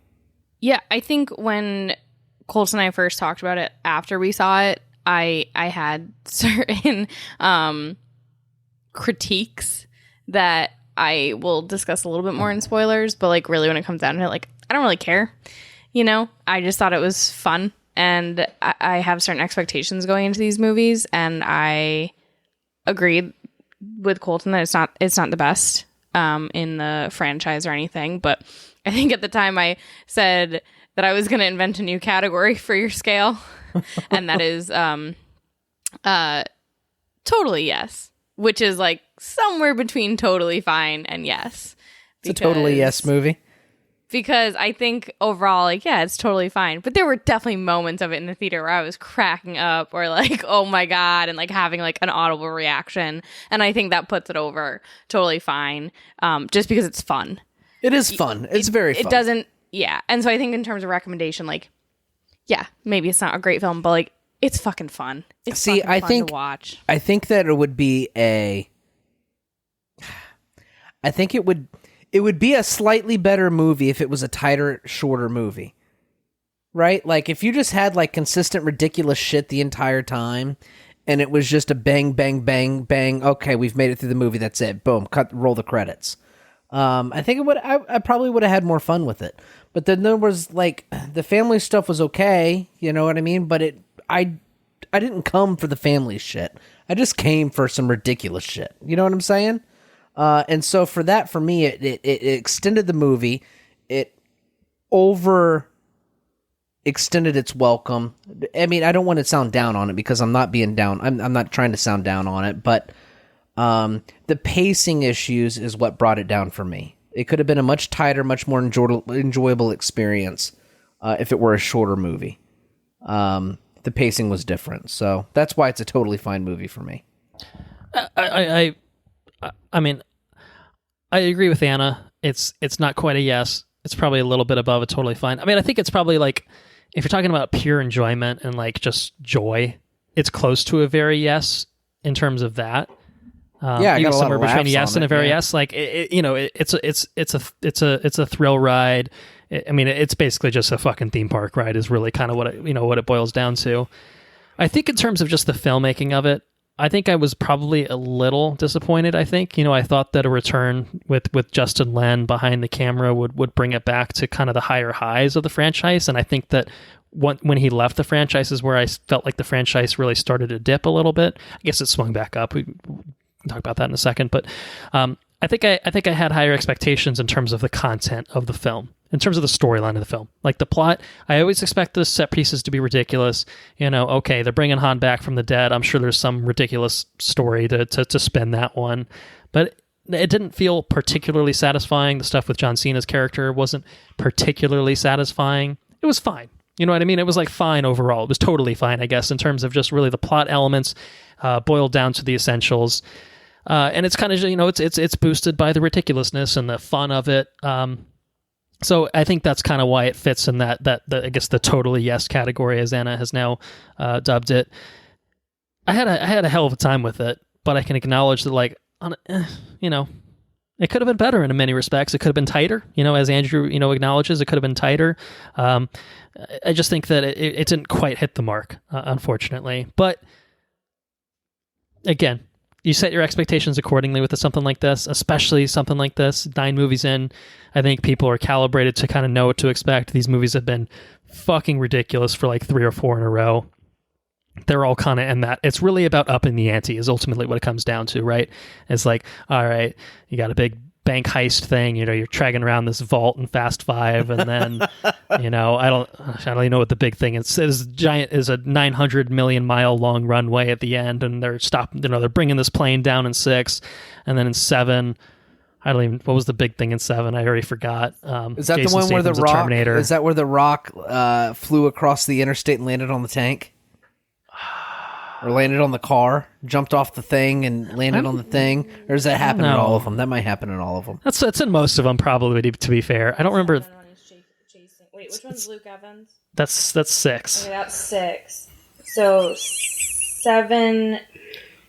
8 is the sub. 7 might have been the one where I think that's the one where they parachute with the cars, isn't it? Which one had the ramp car? Yeah, the little ramp car. Ramsey's. That's one with Ramsey first. I think the ramp car was 6, but yeah, I think 7 is where they're parachuting out of things, and that one ends kind of boring. It's just racing through the streets of LA. Yeah, and then 8 there's a submarine and fucking nuclear fucking bombs are going off and shit. It's just chaos. It's insanity. That's and cool. so like again, the answer is, what can we do that's more ridiculous? Space. And 9 provides the answer, and a few different ways. But yeah. Anyway, you got to know what you're expecting. I think we've set a recommendation, kind of accordingly. Like it's fun, but in terms of this is more directed towards Anna. Andrew, you can obviously answer it if you have the capacity to answer it. But where does this stack up in the Fast and Furious echelon, in terms of ranking the films loosely? You don't have to do anything too crazy. Obviously, I'm asking you kind of off the cuff, but where does this slide in? Where does F9, for the people listening to the podcast that have seen F1 through F8, where does F9 fit into the pack, would you say? Yeah, I think we had kind of talked about this before as like a different tiers. I think very easily Fast 5 is the best. Like, what happened in Fast 5? Question. Real quick, that's when the whole thing is in Rio and it's the heist. Oh, with the vault and slinging the fucking safe around. Yeah, that was cool. I remember that introduction of the Rock. It was great. I think that movie is genuinely excellent. I think kind of after that. Now I'm trying to remember them each. I think, let's see. They blend together. They do blend together. I think, what did we say? The next tier is kind of 6 and 8. Probably the next tier. Second tier is 6 and 8. They're both, pretty solid. I think there's kind of a separate tier that might be maybe just for me, but a more like, it's not that good, but it holds a special place in my heart. And that's 1. Of course, and 7, just because 7 was, Paul Walker's final one, which sadly is not that great. But it has, like a really beautiful end, kind of tribute to him, and 1 just is ridiculous in its own way. I think after that. I think I'd probably put 4 and 9. I'd probably put 4 and 9, honestly, around 1 and 7. I like that guy in the first one. When Paul Walker comes back? Nah, when Paul Walker rolls up on that guy from in the Ferrari, and they're revving the motors, and he looks over and just says, "Ferrari." Oh my god! If anybody ever said that to me ever, I would just have to. How do you not laugh at that guy? Fucking Ferrari! Ridiculous! What a dick! Correct. And then I think after that is just like Tokyo Drift, which the only redeeming quality for me for Tokyo Drift is the introduction of Han, because I fucking love What about Han. the introduction of the theme I song? think he's great. fucking Tokyo Drift theme song. So then lastly is definitely Too Fast, Too Furious, which is Too Fast, easily the Too worst Furious. the worst film in the franchise. Is that the one where they all pull into the parking garage and then they all go all over the place and they all spread out? That's correct. It's also just so fucking bad. They jump the car on the boat too in that one, I think, don't they? Correct. Yeah, that's fucking cool. Correct. That episode is just I'm just the amount of Paul Walker cringe in that movie. You stop it. You call yourself a Fast and Furious R.I.P. R.I.P. in peace. But do you want to do it? Go ahead, Colton. I said forget about a car.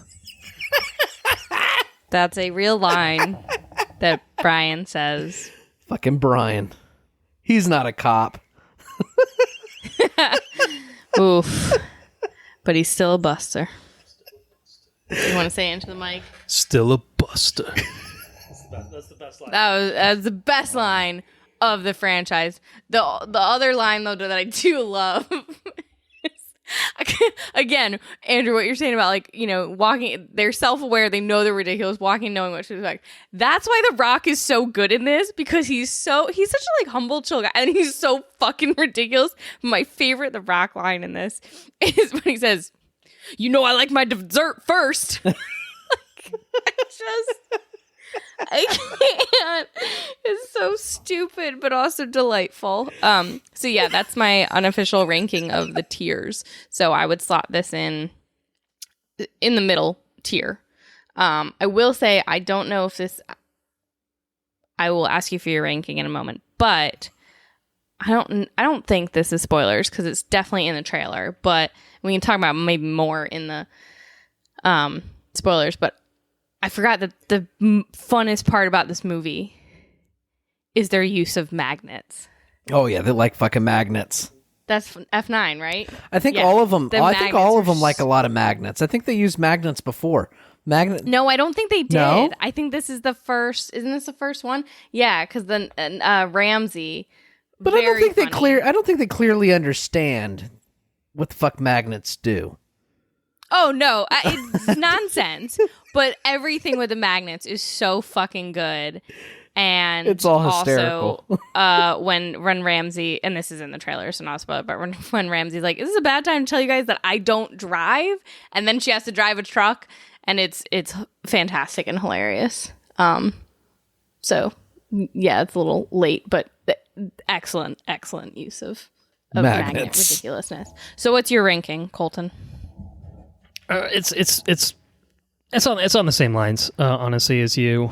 Fast 5 is top tier. I think, before we took our month-long adventure into watching the franchise, I said that Fast 5 is probably the only one that's legitimately good, quote-unquote good, and I stand by that statement. I think it's just a really good film. It's a good heist film. It's kind of where it really pivots from being street racing to heist. Eventually it turns into just full on, these are the Avengers, but they just don't wear costumes. And that's where it starts to really up the ante in terms of the ridiculousness of the particular stunts. So Fast 5 stands on its own at the top, but I think I agree. 6 is kind of close behind. It's a little more ridiculous, not as tight, but it's got Owen Shaw and just kind of the evil La Familia, which is fun and enjoyable. And the mystery of like what's going on with Letty and why is she bad in this one.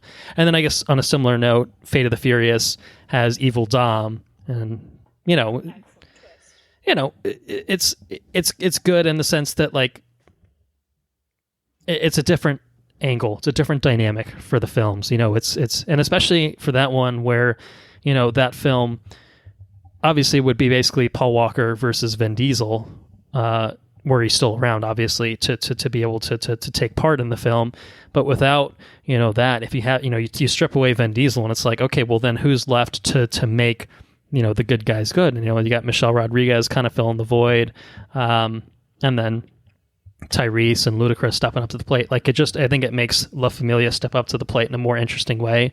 And of course, Jason Statham is very entertaining in that film. So yeah, I agree with 6 and 8 kind of being right there below Fast 5, upping the ante in terms of the ridiculousness, but still really just good, entertaining fun in their own right. And then there's the mid tier, which is, I think I agree, where F9 slots in. It's the Fast and Furious. Yeah, probably the first one. I mean, just it's a fucking completely different genre, so it's really apples and oranges at a certain point. And maybe I don't know. I think F7's probably below those. I think F7 I probably put a little below. It just felt like an anime film in a bad way for a lot of it. But Tokyo Drift is like F7 tier. Like, so I'd say. I don't know. What have I gotten all mixed up for 2? 2's at the bottom. Too Fast, Too Furious is definitely the worst. There's no doubt about that. So I'm going to say officially my best title though. My head Too Fast, Too Furious. Yeah, probably best title. And again, it's appropriate for the franchise because they kind of fucked up the titles at a certain point. It's like they went from Fast 5 to Fast and Furious 6. I'm like, really? Furious 6 was sitting there and you didn't want to use that? You're going to go with Furious 7 after the fact? Too late. The Fate of the Furious? What are we even doing here? Too Fast, Too Furious? F9 though was a good corrective course. That's some good shit. I don't know if that's true, but whatever, man. So yeah, I'm saying Fast 5, Tier 1. Tier 2 is 6 and 8, Fast and Furious 6, Fate of the Furious. Mid-tier is F9, Fast and Furious, the fourth one. And the Fast and the Furious, big difference, obviously, the first one. And I'm saying below that is Tokyo Drift and F7, Furious 7. And then bottom tier is Too Fast, Too Furious. And then Hobbs and Shaw slots in there somewhere, but I haven't seen it recently enough to also make that determination. But yeah, we should note that Too Fast, Too Furious isn't just like one after Tokyo Drift. Even it's like, Tokyo Drift is 8, and then like 100 is Too Fast, Too Furious because it's. Is Too Fast, Too Furious way so worse than Tokyo Drift? I remember Tokyo Drift being fucking terrible. I think Tokyo Drift. People are madder. So, all right. So going into this, I had seen the first, I believe, 3.5 movies. I don't think I ever actually finished the fourth, but I had seen the first 3 movies, I'm pretty sure. And I remember Tokyo Drift watching it on TV. But I think people look back less fondly on Tokyo Drift because it was the first one without anybody we knew.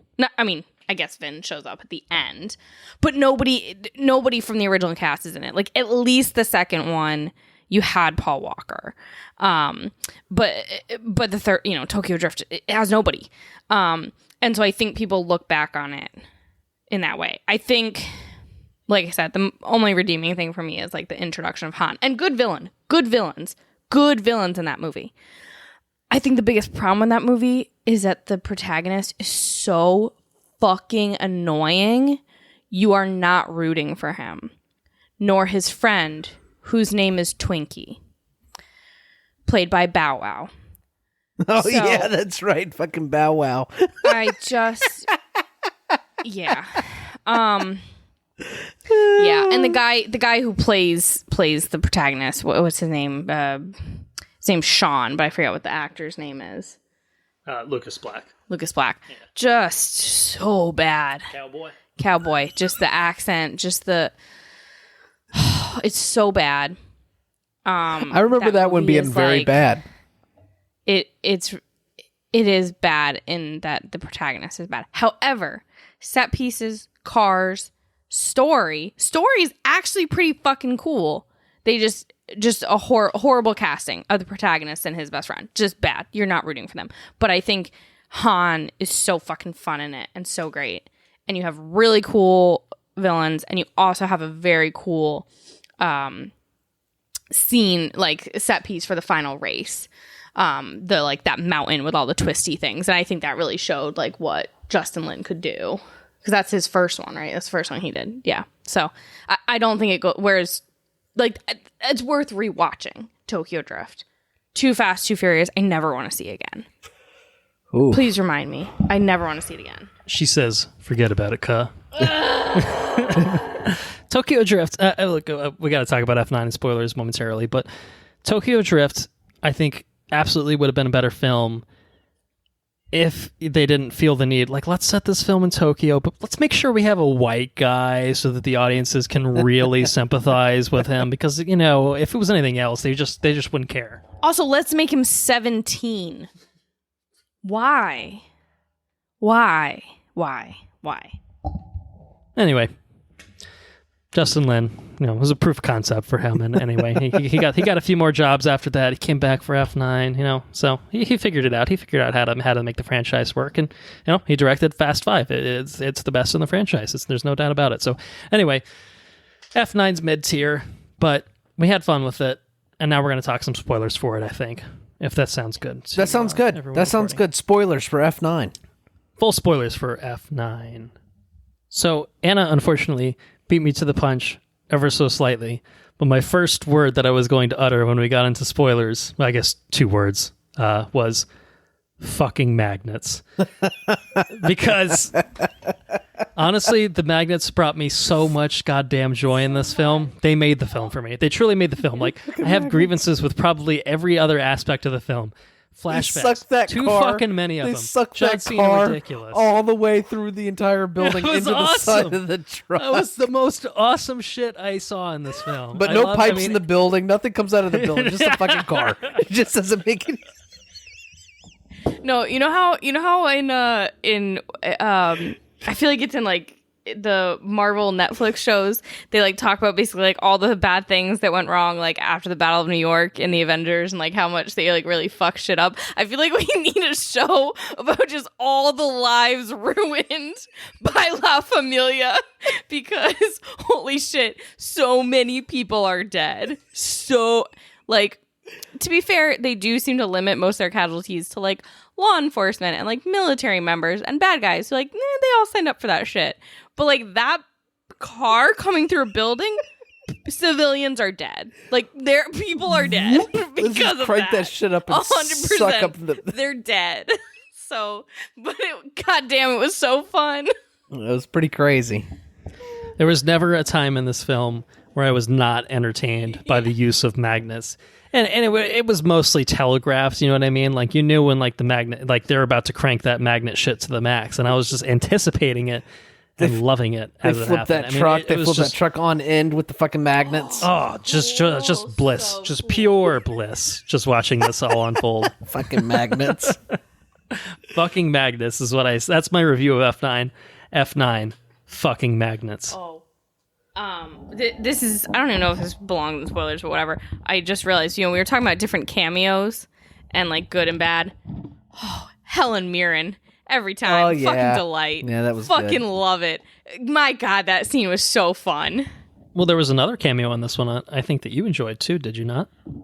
I did. Cardi B's appearance was Yeah. spectacular. Yeah, it was It was good. so good. I'm a big It was Cardi so B fan. real. I like I Cardi loved B. the callback to Fast and Furious, to the 4th one. I loved that callback about her, you know. Oh, She was we in that didn't one? talk about this. No, but so she says something like, "Oh, if it wasn't for you, I'd still be stealing gas in the Dominican," and it's because the 4th movie opens up with, it's the two, it's Leon, not Leon, Santos and is it literally Santos and Leo? Santos and Leo, Han, some girl who we never see again, Michelle Rodriguez. Letty and Dom stealing gas. And you don't find out until a later movie that they're stealing that gas from the gas truck. No. You don't find out until a later movie that they're stealing it to like give it to people. But we watched this short film that Vin Diesel made. What? There's a short film. Oh my God, it's like very... What a fucking wormhole this is. It's just a fucking... No, it's on the disc. It was on the special features for the 4th movie. Vin Diesel wrote and directed, and he was in it, and Michelle Rodriguez is in it too, and it basically is like leading up to the beginning of the 4th movie and like why they're doing what they're doing, and it introduces Cardi B? Leo and Oh no, it damn is Leo. Oh my god, and Santos, but it was weird, but it was kind of cool because it showed that like they're not just stealing it for money, they're stealing it because like the people there needed it. But it was also like almost like a tourism video because Vin Diesel's like, I love the Dominican Republic, like I want to, whatever. So then when Cardi B shows up in this movie and she says, if it weren't for you, I'd still be stealing gas in the Dominican Republic. It's like a callback to that scene, and like. I mean, Vin Diesel loves to mention DR, but yeah, so I thought it was really fun. And like Cardi B, as we have seen in Hustlers, knows how to act. Like, she's great. I fucking love Cardi B. Yeah, I'm a big Cardi B It was fan, very too. fun. It was very fun. I thought that was just a fun, I loved Park that. I also loved Big that. Mac truck. Park. Oh boy. Whew. Anyway, other spoilery things. Oh yeah, Cruising America. You got Cruising America driving the cars to the jungle, and then big old bulky, as you call him, big toe, big toe, fucking Big Toe Cena. the big toe Cena, Big Toe Cena. with his binoculars. Boom. Yeah. I do find it very funny how meaningful these cross necklaces are supposed to be when it's mentioned in an earlier film that it's $20. Oh, I do find that very fun. That's like the reveal. Like that's how he knows it's Jacob. yeah. He zooms in on that shit on that tablet. He's like, hold on, a second. I saw a fucking blur of a fucking necklace. It's like fucking Law and Order. Enhance, and you can see every detail. Oh, it's the necklace. It's got to be Hilarious. Jacob. Oh. Yeah, right. Like. You don't think anybody else is that cheap as shit, and probably no one else would keep it. But yeah, I thought all the Jacob stuff didn't have a good fucking Vin Diesel. Didn't feel like a good resolution for me. Vin Diesel, and Michelle Rodriguez and the little boy. They're pretty fucking like in the beginning of the movie. They're pretty like doomsday prepperish. Like if anybody rolls up, I'm gonna pull a shotgun on them. Yeah. You go hide in the bunker. Somebody's rolling up. Well, because Cypher's still out there. She's still at that point. She's still out there. She's still looking for them. Oh, see, I forgot because she escaped that. at the end of the last movie, so they know that she's still looking for them. So if anybody rolls up, pulling guns on them. I forgot about that. I didn't know about that. Blind spot. See, this is why we're doing this. Oh my god! And see, that's a great part of the movie before this that I think does put it in another level. Is that whole scene with Jason Statham rescuing the baby is fucking hilarious and great and so fun. I love that scene. I love that whole scene. That scene like made me want to watch Hobbs and Shaw. And then, oh shit. I just had a thought. Oh, you didn't like the fucking bombastic German dictator's son? No, he was annoying. Why is he German? Germans are... No, I'm sorry. Can we stop putting Germans... Why are Germans always the villains? Was it German? This is so stupid.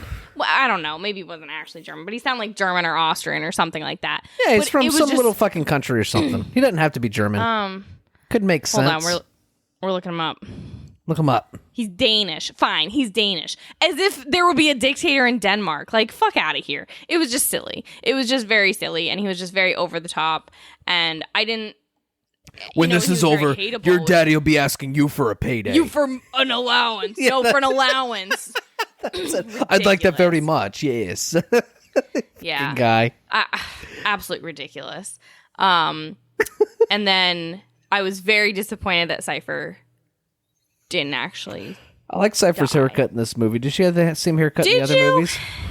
She did not. I think she had semi-dreads in the other ones. She did. Like, that's right. Yeah, this one she had a He-Man haircut. Yeah, Charlize. She really likes to remind us that she's from Africa, but also she's so fucking white. So. I mean, I think I made the same joke to Anna, so it's not new to her, but like, every time that Charlize, like they just dress her up for any of these films, they're just, you know, the hairstyler comes on set and they're like, I cannot wait to fuck Charlize's day up today. Oh my god, I think it's the same hairstylist as Meghan McCain on The View. Oh no! Oh my god, it might be. Yeah, and I think Charlize is a talented actress, and I do like her as a villain. She's fucking terrible in these. in F8, it's just cliche after cliche after cliche after cliche. Like that's it. And I also, what the fuck is she even wearing in these? I can't. It's just ridiculous. She just looks silly. I did like Ramsey more in this one than I had previously. Which one's Ramsey? Natalie Emmanuel from Game of Thrones. She's like the computer person. The one that drives the truck that didn't know how to drive? Yeah. Yeah, and it was it's pretty so funny. And I loved that. And I love when Vin gets in the car and they're like, oh, okay. You know, they all end up in the van together and then she just drives like a fucking maniac. And everything with the magnets I fucking loved. I liked that they, like I said, I didn't really like everything with Jacob. I thought it. What did you think about the giant swinging car? Not the giant swinging car. It was a normal size swinging car. But it was a car swinging from the bridge. Oh, good God. Silly. Very silly. I did like the car that jumped off and then got picked up by the plane. That was kind of cool. That was kind of cool. But I think, like you said, like I'm not going for the family stuff as much. And I think there are some relationships that we care a lot about. Like we care a lot about Dom and Mia. Jacob... What? And also the fact that Mia's like immediately like forgiving of him. It's like he's a supervillain. Mia, what are you doing? And I liked that she was back because I did think that was fun. And like they established in the first movie that she's a great fucking driver. So like give her something to do. But I didn't like any of the Jacob stuff. And they're setting it up for him to be part of La Familia. And like, I don't want it. What about when the fucking guy got squished with that fucking thing that fell? He got stuck between the mountain, which this is going to be an inside thing. I don't expect you to know about this, Anna, but there's something about things getting stuck that I find absolutely hysterical. We used to play basketball, and I'd throw the basketball, and it gets stuck between the fucking backboard and the hoop of the basketball. It's just fucking hysterical. And when that dude hit that landmine, and he got stuck in between the two passes of the mountain, and just poof, and it just stuck there. I lost my shit. And then he tries to escape and he's like, oh, I got out. And the fucking thing falls on top of him. Oh, and then somehow he's alive. I thought that was absolutely hilarious. I also think it's hilarious that we've got for a brief second there I wanted to call him Tim Tebow. He's not Tim Tebow. I don't know why that came to mind. But fucking the big toe, I can't even remember him now. I just think of him as the big toe. It's crossed in a trunk. No. Yeah, John Cena driving the Mustang. You just forgot John Cena's name. I just replaced it with the fucking big toe. That's all I can think of him as now. Anyways, John Cena and Vin Diesel driving through the minefield, through the jungle in these sports cars. When everybody else needs Jeeps and giant trucks and tank-like things. Well, it's like 2 movies ago, or no, literally last movie, when they all go to like fucking Antarctica. No, it's literally Russia, isn't it? And Roman is in the Lamborghini. Yeah. just like sliding around on the ice. Yeah. Anyways, yeah. So that first sequence was absolutely bonkers. And then what else did it for me? I appreciated the minimal Kurt Russell in this, to be honest. Yeah, Mr. Nobody. They said Mr. Nobody like 40 times in the beginning of the movie. It was really starting to irk me. Well, Mr. Nobody wouldn't have me do that. It's such a dumb fucking... It's the worst fucking name. It's the worst fucking name. It's so stupid. It doesn't fit at all with the vibe of these movies, and he's so over the top and everything. I did appreciate that when he was talking to Han in this one, he was a little more chill, but I was like, why do we need him? Why do we need him? Mr. Nobody specializes in making things look fake. It was supposed to be Denzel. That's who they offered that part to, and he would have been so much better. I think regardless of the casting, that the whole thing with Mr. Nobody, and they introduced Mr. Anti-Charisma and the Fate of the Furious, Scott Eastwood. The worst. He's the fucking worst. He's just real bad. Is that a real thing? Is that his real name? Mr. Anti-Charisma? Yeah, that's his real name. Fuck. I'm mostly joking. He's a terrible fucking actor. Anti-Charisma, they called He's riding off the coattails of his dad, yelling at a chair, but also doing other successful things. But they called him Anti-Charisma in the movie? No. I'm calling him anti-charisma because the man has no Okay. charisma and he's a terrible actor. We're talking about Mr. Nobody and anti-charisma. I was like, oh, fuck, is that a real thing? Yeah, I just had to get in and dig at Scott Eastwood while I could. My thing is with Mr. Nobody, the introduction of that, and like, he works for this secret government organization, blah blah blah. It's not the CIA, it's not whatever. It's just fucking S.H.I.E.L.D. And that's when like this franchise basically turned into the Avengers, more or less. And they treat, for a while, they pull off this ridiculous heist in Rio, then they're fugitives, and they clear their names, and then they're just like, you guys are the best. We got to get the best of the best. You guys, like, they just treat them like they're the fucking Avengers, and they're like, we can't do this ourselves. The government's not competent enough. We got to get Dom and La Familia on the case. The street racers. That was another thing that's fucking got me going for the entire thing. We've got a nuclear holocaust on our hands here. Who are we going to call? We're going to call the people that street race in LA. And that's ultimately what the franchise has been boiled down to now. And like, again, it's part of the charm. It's all ridiculous. You just take it at face value and it's all good fun, right? But it is kind of at the same time just like almost too ridiculous at times, like it's just very silly in the same way where, you just have the thing with Mr. Nobody. They're dropping Mr. Nobody's name 40 times in a row, and it's like, well, who gives a fuck about Mr. Nobody? Like, we don't need this asshole. Like Kurt Russell's great. I love Kurt Russell. But we don't. I'm not a huge fan of this whole like, yeah, they got to work for the government because they're the best of the best, and it's like, nah, man, like just they got to be in it for themselves. Like, it gets ridiculous at a certain point. Like, Brian and Mia retired, obviously forced retired in a way because of Paul Walker's death, unfortunately. But like for even in this movie, like, I think it actually works a little bit better. Like, obviously, there's still that certain aspect of the plot where Cypher's still involved, and Mr. Nobody was on this plane, and he's disappeared, and we got to find what's going on with Mr. Nobody, and then Mr. Nobody's there, and George, and George, and George, and Mr. Nobody, and George, and George, and Mr. Nobody, and you're getting... It's just ridiculous. We got to repeat the same fucking names all the time. But I do think that at least with this one, the thing that draws Dom into the fold is the fact that, like, oh, it's my brother. It's my brother. He's got the same cross as me. It's like, all right, at least I can buy that that's not just the goddamn government coming out and being like, Dom Toretto, you're the baddest motherfucker that ever lived, and your muscles are the biggest that I've ever seen. So I've got to hire you for the job. Because that's ultimately what the franchise kind of turned into a little bit. So this one, even though it was silly in many respects, I do respect that they went for it in a certain sort of way of just being like, okay, this is a personal thing. We got to get La Familia involved because it's very personal. Your muscles are just the biggest I've ever seen.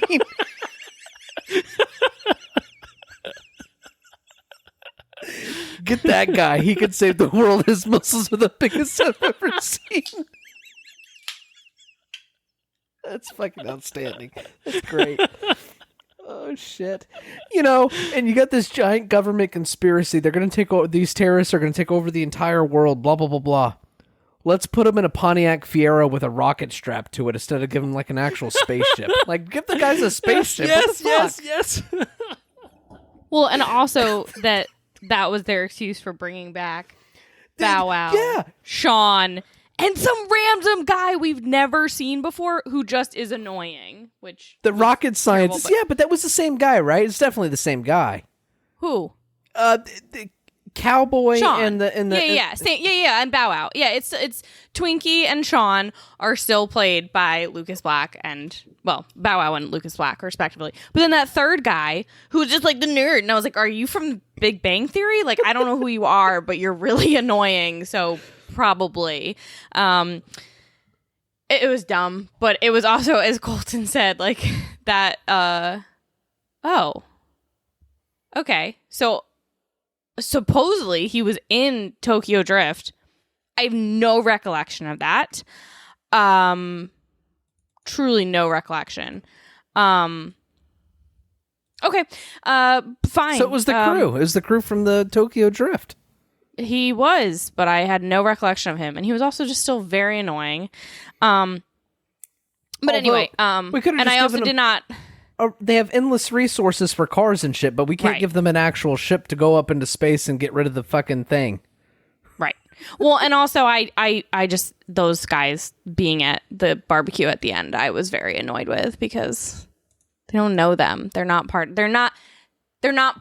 of La Familia.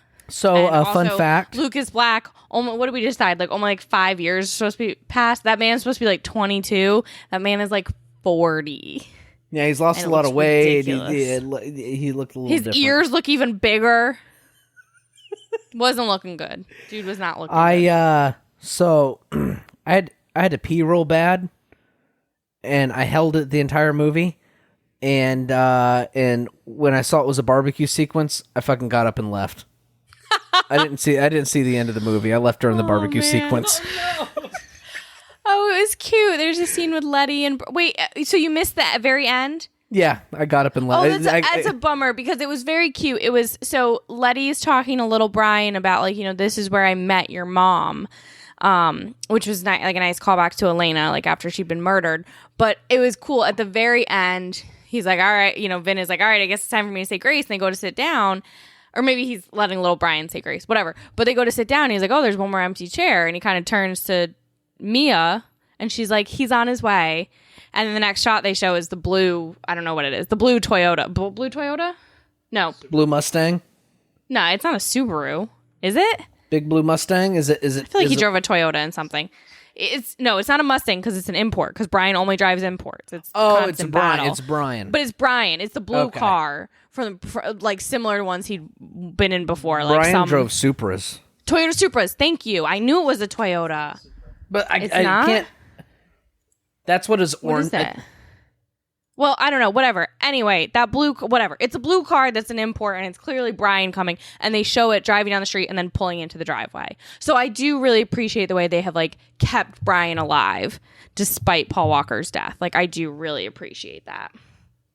So it's a Nissan Skyline. There we Skyline. go. Yep. I knew it was a Japanese car. I can see it now. I see a picture of it. It's a Skyline. Yeah, and it was really cute. So you did miss something cute, but yeah, I appreciate that they did that. So well, I missed it. I went to pee. Yeah, I think like I said, I think some of the flashbacks would have been more impactful if it. Number one, if that one guy was just like, a dick too. The fucking racer guy. Linder? Fuck you, Linder. That's all I could think of as we were watching that. All I could think was fuck you, Linder. Sorry, we'll send you a video. There's this great video of like a Zoom court, and this guy, is it the PD or the prosecutor who starts to speak? I think it's the PD starts to speak to the judge, and the prosecutor turns his video off, and it's very clear that he thinks he's turning his mic off because then he just yells, "Fuck you, Linder!" And the judge is like, "Excuse me," and he's like, "Oh my god, I'm so sorry." Like he didn't realize his mic was on, so just an open court. He says, "Fuck you, Linder." That's excellent. But anyway, yes, that guy was a dick, and so now you understand why like Dom beat him half to death with a wrench. But I also thought that there. I also thought that Dom's childhood actor was really bad. Hold on. Sorry, I didn't mean to cut you off. I had to. Middle of sentence. I'm sorry. I'm bad about that mid podcast. It's okay. Anyway, I'll put it in my pocket. I thought the guy was fine because like, who else are you gonna get to play Vin Diesel? But I thought the guy who played young John Cena was very well cast. He looked like a thumb or a big toe too. But I got to keep that straight. Thumb is Channing Tatum. Big toe is John Cena. There's a difference. But no, what I was going to say is that I think, and I had said this to Colton before, that I think you would have had kind of more impact with that if they had played it a little differently of like what happened with Jacob. Because at most of the movie, you're left thinking like, oh, Jacob is like behind something. Like he murdered his dad. What did their dad do to deserve this? And they kind of throw the dad under the bus by being like, oh, he was like trying to pay some debts. He fixed the race. And I think it would have been just better if Jacob had been like, yeah, I did kill him. It was my fault. Like I fucked up. I am guilty of it. You know, like that kind of thing, like having that guilt. Right. Because then it would feel easier for them to like come back together. Or if they're going to have everything play out the way it did, then have it be, like I said, like he's not their real brother. Like he's a half brother or he's like an adopted cousin or something. Because then it would make more sense that like, oh, dad only told, or Jack, you know, only told me. He didn't tell you about this because you're his son and he knew that I was like, you know, whatever. I think would have made that more impactful and like more believable that this guy just disappeared. versus like this guy murdered our dad and then he ran away. Like, I don't know, it was just kind of And he dumb. ran away and became a super spy. Right, exactly. Like, what the fuck? So yeah, I thought that was kind of also dumb. stupid. It's very stupid, and I don't like how the movie sets up that John Cena is going to be part of La Familia in the next one, because I don't need it. I didn't hate having John Cena in a movie; like, it was fine. John Cena is working on his chops. John Cena he's going to be the next Rock. No, but he's not. That's the thing, because there's two things. Number one, The Rock can do both comedy and drama, and it's believable. John Cena's comedy is funny because he's John Cena. His drama is just cringe. And he has about an ounce of charisma, whereas The Rock is just spewing it and makes everyone around him look better. So I think he wants to be the next Rock, but I think it's impossible because The Rock is just like extremely charismatic, extremely likable, even when he's the villain or the antagonist, whereas John Cena is just like there. And he's fine. But he's not. But The Rock is fucking awesome. Yeah, you don't really see him. Yes, correct. Whereas The Rock is fucking awesome. And, like, you really missed him in this film, in my opinion, because I think he really had established himself. And, all eyes are on The Rock when he's when he's in frame.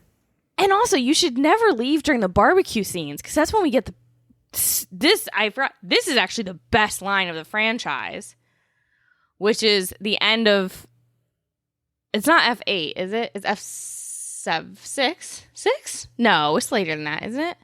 No, it's 6. All right, the end of the 6th movie, when they're going to the... Oh, that's right, because... Yes, because Elena and The Rock pull up to... Sorry. How did they not know Elena was pregnant by then? It's the fucking Fast and Furious. I know. But anyway, The Rock shows up and Roman, aka Tyrese, turns to Ludacris and says, well, not turns to him, but just says like, "Hey Mia, you better hide the baby oil." And The Rock says in response, and it's totally ad-libbed, he says, "You better hide your big ass forehead." And Ludacris does a true spit take. He spits out his drink, and it makes it better because it was real. It really happened. Like, that was totally improv by The Rock, and it was that wrestler coming out. John Cena could never. The Rock is a goddamn national treasure. So, yeah, I missed him in this one. That's a great transition. Too bad we have catching up a few big things to talk about in terms of F9 that we have totally glossed over so far. Number one, the return of Shea Wiggum as Agent Stasiak with his broken ass Owen Wilson nose, which is a great that dude's payoff. Got a fucked up nose. Wait, was that but fake? Did you remember? Yes, it was. Did you remember him from earlier movies? No. So he had been in 2 earlier movies. So the one movie, he's like a fellow this is 4. In 4, he's a fellow FBI agent of Brian, and he annoys Brian, and like, I don't even know what he does. He puts his hands on Brian, and Brian kicks his fucking ass and breaks his nose, like in the middle of the FBI office. So that's a whole thing. And then in F7, when Brian like goes undercover in the prison, this is the guy who like does him a favor and gets him into jail. I don't remember any of this. He gets him and he's like, "Listen, I got you into Gen Pop, but you're gonna have to do something crazy to get into isolation." And Brian's like, "I'm really sorry about this," and then he breaks his nose again. Nice. So that's why that guy's nose is fucked up, because Brian's broken it twice. It's super fucked up, but very funny, and it was a nice little callback. So it was very funny. Mostly saying that as a joke. The real big thing that we haven't talked about is the circumstances of Han's return to the Fast and Furious franchise. Because Mr. Nobody makes things look fake, but he makes them look real, but they're really fake. I think my biggest fundamental problem with it is they actually really didn't explain how Han survived, because it's this whole thing. There's been the whole setup to this point. Jason Statham's the one that plows into Han's car. They already retconned that, and the first time around, and so it's Jason Statham that's the big bad that killed Han. Fine, whatever, I can live with that. And his car explodes while he's in it. except apparently it didn't explode while he was in it because he somehow managed to get out of it after he was driving. But we don't actually see that. He just teleports. Maybe he wasn't driving it. No, he wasn't. That's the thing. It doesn't make sense for him to escape because when he's in the car, when that scene we see of him like hanging in the car, like upside down, he's bleeding. He's clearly been in the accident. And then when we see him standing behind the pillar with Mr. Nobody, he's totally fine. So it had to have been, and it goes from there to not. So I think the implication is that it was a fucking hologram driving the car, which is silly. I think they should have more gone the route of Letty and just showing him, climbing out. They're yanking cars through buildings. They have fucking holograms. Right. I think the thing that was more annoying to me about Han's return, two things. Number one, we had that really funny scene in F6 where he and Roman just try to fight that guy and they get their asses kicked, like in that subway station. Isn't that what subway? Yeah, which is really funny. So you're telling me that for the last 5 years or something like that, he's been like a spy with Mr. Nobody. And he didn't get better at fighting. He didn't get any training. Like, we see that Tej can kick ass. I love that. That scene is so fun. That is one of the best scenes in F7 when you find out that Tej can, like, actually fight. But I thought that was stupid. If he's really, like, this valuable asset, they trusted him to be a spy, like, all this, wouldn't they give him some fucking training? No? Yeah. And I didn't know that Wonder Woman was in the Fast and Furious. Bitch, where you been? Yes, Giselle. She's great. Forgot about she and Han forever. I think they got to bring her back. She's alive. If Luke Evans is alive, then she's alive. Although maybe that means Gina Carano's alive. They wouldn't dare. Gina Carano's in the shit. Oh, that's too? right. She got shot. He's definitely drunk. We had a whole conversation about The Rock handing a shotgun to Michelle Rodriguez, and she shoots at Gina Carano, and she flies out of the airplane after being shot in the chest. She probably lived. But probably. But I think the thing with Han that was more annoying was the girl, because she was cool. She was a badass. But it was like weird because at first when they introduced it, they made it seem like she was a love interest, and like she's very clearly not. And I just thought they could have done this in a different, and also like if he's been protecting her, how'd she become this badass fighter and yet he can't do anything? It just felt very silly, and I think they didn't think it through, and I thought they could have done, like fine, have her be like, maybe she escaped with the part and he helps her, and that's how he got in touch with Mr. Nobody, because he was like, I don't know how to help you, I don't know what this is, and Mr. Nobody comes in and is like, well, I know, we'll take this and keep it safe, but you keep her safe. Like, that would have made so much more sense than we're gonna send Han, a street racer, to go steal the most important weapon in the world. Like, fuck out of here. They didn't need to do it. They overcomplicated it, and I think it would have been better if it was simple. I also missed Han's long hair, because his long hair looks really good, and the wigs were real bad. And I do love Han, and I want him to be happy, and I want them to give him a happy story in the next one, is how I feel about that. But I was glad to have him back, because I do love Han, and he came right in eating his snacks. It was just great. Just iconic. A snacking king. We love him. Yeah, so, they also went to space. I guess we sort of already talked about that a little bit, but it was pretty ridiculous, wasn't it? Yeah. Fucking Pontiac that exploded. Yeah, they drove through the satellite. And then ended up at the space station somehow. Just waving. Ridiculous. I'm just looking at the plot on Wikipedia and I'm like, oh, remember that shit? Oh, that was ridiculous, wasn't it? Anyway, that's the whole movie in a nutshell, I think. And there's a lot of stuff in this movie that I'm not going to lie is really quite stupid, and I think this is somewhat jumping ahead. But I'm going to do a very, very slight addition of the listener's corner within the spoiler coverage of F9, and my brother, Jordan, who has not been on the podcast for a long time, apologies, we'll bring him on at some point in the future. He says that F9 is the dumbest piece of shit in the history of cinema. I am dumber for having experienced this. And I said Jurassic Park Fallen Kingdom was a bigger offender, because it was. And I said F9 is real dumb, though. I had a great time, though. Magnets, 3 exclamation points, because magnets are my final review of F9. This is my final sign-off on F9 in terms of spoilers, but not mine. Everyone else can keep it going. It's fine with me. The magnets were fucking amazing. They redeemed this film single-handedly. I think there's a lot of dumb shit in this movie. Han's revival. They just wanted an excuse to bring Han back, and honestly, I'm totally fucking cool with that, because Sung Kang he's so charming. He's one of the most entertaining members of La Familia. Hell yeah, bring Han back. There's a reason that they killed him off in the first movie and then brought him back for another 3, right? Or 2, whatever it was. John Cena is ridiculous. He's a ridiculous man. He's not great. His villain's not great. The German, the Danish, German, Swedish guy. He's not great either. He's annoying. Charlize and her bowl cut, fucking ridiculous. But Cardi B, don't care about her. Cardi B was great. We'll give them a plus. We'll give them a check on for Cardi B going into space. Ridiculous. It's fun. Most of this movie, pretty dumb. I fully agree. It's a very fucking stupid film, but part of that is its charm, and that's why I enjoyed it so much. And also fucking magnets. So there you have it. I have 2 things.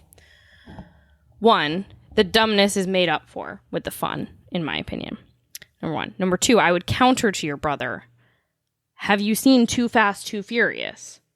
Have you seen Tokyo Drift? Have you seen F7? That's just dumb. What really makes him dumber having gone into it, not knowing it would be dumb, and letting himself be open to the joys of stupidity. It's fun. Yeah, I live it every day. I just think you have to lower your expectations, or just know what your expectations are. If you walked into F9 expecting to see an Oscar winner, of course you're going to be disappointed. Of course you're going to think it's dumb. It is dumb, but that's the fun of it. And that's what makes it fun. These movies are ridiculous. They are, of course, stupid. But everybody in them, most of the people in them, most of the heroes, are fun. They're enjoyable to watch. They clearly have a rapport. They clearly have relationships behind the scenes, and it makes it more fun. And the ridiculousness. It's a self-aware product. It's self-aware, and it is fun. And if you are not open to I'm gonna go in and have a fun time with this stupid movie, then yeah, you're not gonna enjoy it. But it's kind of your own fault. So, bang bang, from Anna. Shots fired, you might even say. Oh, goodness. But thanks for contributing to the listeners' corner. It's also the one. It's also the one probably opinion that Jordan and I disagree on. But also, I do think it is colored a bit by if you've seen all the movies one time and it was when they came out, then yeah, you're not going to appreciate stuff from 15 years ago. So I think it was fun to rewatch, but also it helps you. If you want to watch a Fast and Furious movie and you want it to be good, watch Fast 5. Otherwise, don't bother. Fair enough. I will say, and I know I'm going back on my word, I was surprised that Andrew enjoyed this one as much as I did. I honestly, I had a reasonable expectation, Andrew, that you would dislike this.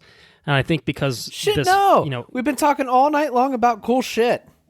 There's all sorts of ridiculous. There's cool shit and there's ridiculous shit. I think there is a distinction to be found. There's crossover, of course, but I know. I think it's one of those things. It really just does come down to expectations, and that's obviously it was just too long. That's my biggest critique. It was too long. I think it's the longest in the franchise. We got to get ridiculous with it all. But yeah, I think that it comes down to expectations ultimately. And I guess I wondered for us, we'd watched all of these in sequence. We knew where to set our expectations. And I think that, if you had a couple year layoff or a few year layoff, I think it's fair to say that your expectations, when I watched the 8th film, Fate of the Furious, I didn't really like it because I thought this is just too over the top. It's too ridiculous. It's probably honestly pretty similar to what Jordan's take on F9 was. And then I rewatched F8, having watched the prior 7. I'm like, this is pretty good and better than some of the other ones. And I'm like, all right, fuck it, man. I actually like this film. So I think that there is something to be said for being in the kind of right mindset. And I think that goes for anyone, whether, just in general, You got to know what you're walking into. And I know that anyone walking into a Fast and the Furious franchise, you don't even have to take it to the level of you're not expecting an Oscar winner, but like honestly, like you really do have to calibrate your expectations in a pretty fine-tuned way to be like, shut your brain off, have fun, and you will. I think, maybe you disagree. At the very least, right, it's so incredibly ridiculous. It's pretty funny. But yeah. So anyway, yeah, that's now my final word on F9. Any other final words on F9? No. Let's get into the catching up. I just want to reiterate, fuck billionaires who are going to space. That's pretty fucking cool. If I was a billionaire, I'd fucking go to space. I just hope that at least one of them stays in space and stops bothering us. Man. Anyway, catching up. We'll talk about fucking billionaires in the catching up section. Are you going to kick it off, Andrew, for us? Is that what's happening? I'll kick it off because I think I fell asleep. It's good. That's well. I've don't been fall watching. Asleep on us though. I've been watching Handmaid's Tale. What season? I'm in season 2. I'm in season 2 now. Oh, nice. I watched the first 2 seasons, but I'm behind now. But also, I highly recommend the book. I'm in the middle of the second season. It is less. I feel like I've gone this far, but I don't remember it. So I think it's less impactful than the first season. Maybe it's because I've grown accustomed to the shitty things circumstances. Yeah. Yeah. It's also the first season that they're not working off source material. Oh, okay. So the whole first season is based on the book. I think originally it really was just supposed to be a limited series. And then it was so popular that people kept it going. But yeah, everything after the first season pretty much is no longer working from I did not Margaret know that. Atwood's book. But the second season is less. I don't know. It just feels less impactful. It doesn't. You can tell that you saying that makes perfect sense because you can tell it feels like there's less behind it. I watched Cruella. Did we talk about that? So you mentioned you had a movie night, and Anna and I had not seen it when she wasn't part of the episode, so that's obviously a factor too. But I had not seen it when you talked about it, and I think you were somewhat pleasantly surprised. But Anna and I have now seen it, so we can do a little mini dialogue on Cruella. Okay, yeah. So Cruella was it was better than I expected, but not. But you expected it to be dog shit. Exactly. So the bar was set. Yeah, Dalmatian shit, you might say. Yeah. The bar was set so low that it didn't take a whole lot for me to be pleasantly surprised. I do not think that it was anything spectacular. And I think that it was... it's been a couple weeks now. It wasn't anything I'll watch again. It was... it was pretty forgettable. I disagree with that just because I think the sets and the costumes were so fucking cool and so like epic. And just all the sets were great. So I think for that it was a reason, fashion. like, it was a fashion thing. You know what I mean? So naturally, and I do think that Emma Thompson was fucking great as a villain. I think she was wonderful. I thought Emma Stone was fine. It was just fine to me. What's that other guy? The guy who was also in Game of Thrones? Jasper. I forget his name now, but the guy who played Jasper I thought was really good. And everyone else was just like fine. It was fine. Yeah. It was fine. I like that guy, Mark Stone. Is that his name? Oh yeah, he was kind of Joel Fry is who I'm thinking of, but the guy that saved her. Mark Strong. Yeah. I like Mark Strong. He's pretty cool. Yeah, he was good in that. He was pretty good in that. I think that it was, I don't know. Like, it was fine. You make a movie about a villain better by making a villain worse than another villain. Like that's the angle, and I just don't find it overly compelling. It seems to be a thing that people gravitate to for some reason. I feel like maybe I'm on the fringe of that idea. I think there's a couple of things. Number one, it doesn't really explain. Like, I feel like it explains why she hates Dalmatians because they killed her mom. But then she like has 3 pet Dalmatians at the end. So it's like, wait, what? So it's kind of stupid. So I think it more is viewed in almost like an alternate universe rather than like an origin story, which I think is important. But it was interesting. I was kind of looking at people comparing like the different like kind of villain origin stories we've seen and how really this all started with Maleficent, which I love those movies. I just think Angelina Jolie is so fucking good. And I think that she and Elle Fanning, right? Elle Fanning, yeah, are good in those and have like really good chemistry. And like Angelina Jolie is a badass in those movies, and I think it's fun and it's different, and it's a villain that we really didn't get much from. Like, we didn't know that much about her. Whereas Cruella, it's just like, how much more do you really need to know about like a woman who hates dogs? Like, we didn't need it. We did not need it. Like, it was fine, but we didn't need it. No. I've been up to something else.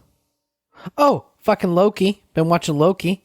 Watching some Loki. Yeah. All right, very nice. Well, as of recording, we have one more to go in the season. By the time this goes up, the season will have been finished for probably 3 to 4 years. But you know, yeah, right. We'll talk about that one, I'm sure. We'll be on season 4.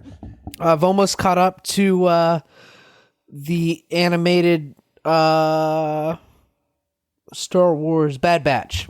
Bad Batch, yeah. Almost caught up to the Bad Batch. That didn't take a direction I expected it to.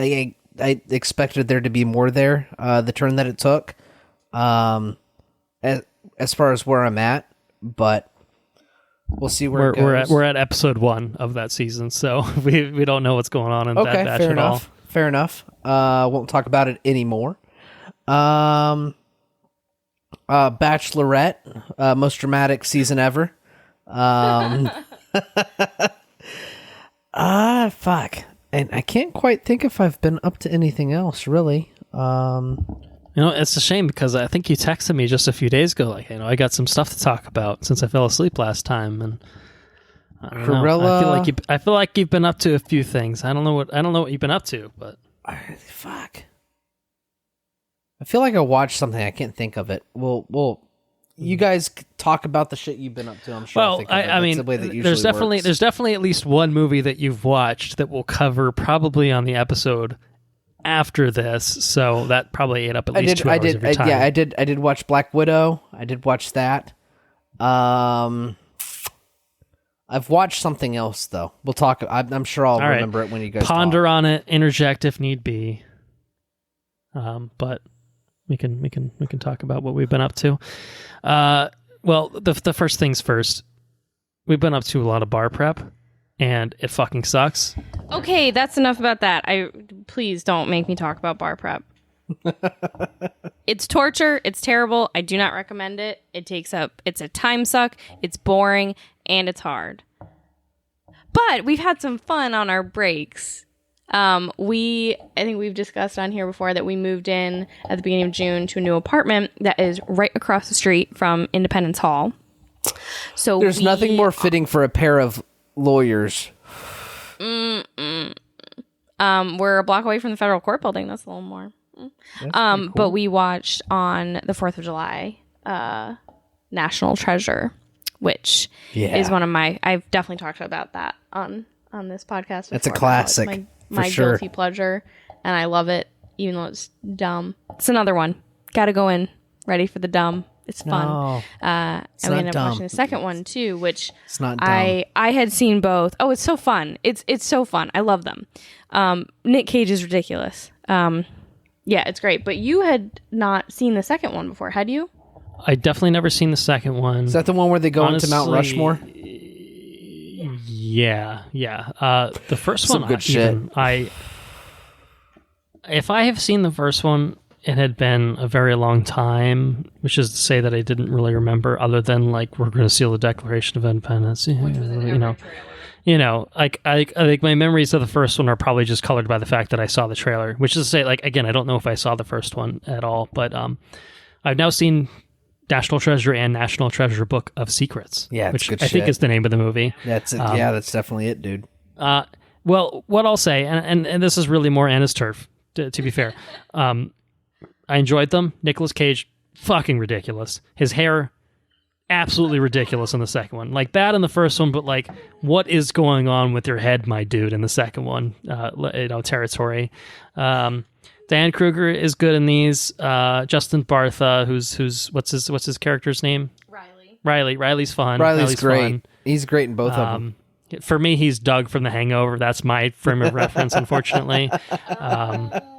Yeah, it's true. He is Doug from The Hangover. What else is going on? Sean Bean. Sean Bean's in the fucking first one. Fucking Awesome. Sean Bean's in the first one with the ship, right? He goes on the Arctic. The Charlotte. Yeah. But God tier villains in this. We've got Sean Bean, and then we get Ed Harris. Yeah. Come on. It's fucking it's so good. tour de It's so force. good. It's a tour de force, dude. Tour de force. Andrew's patented verbiage regarding films. Tour de force.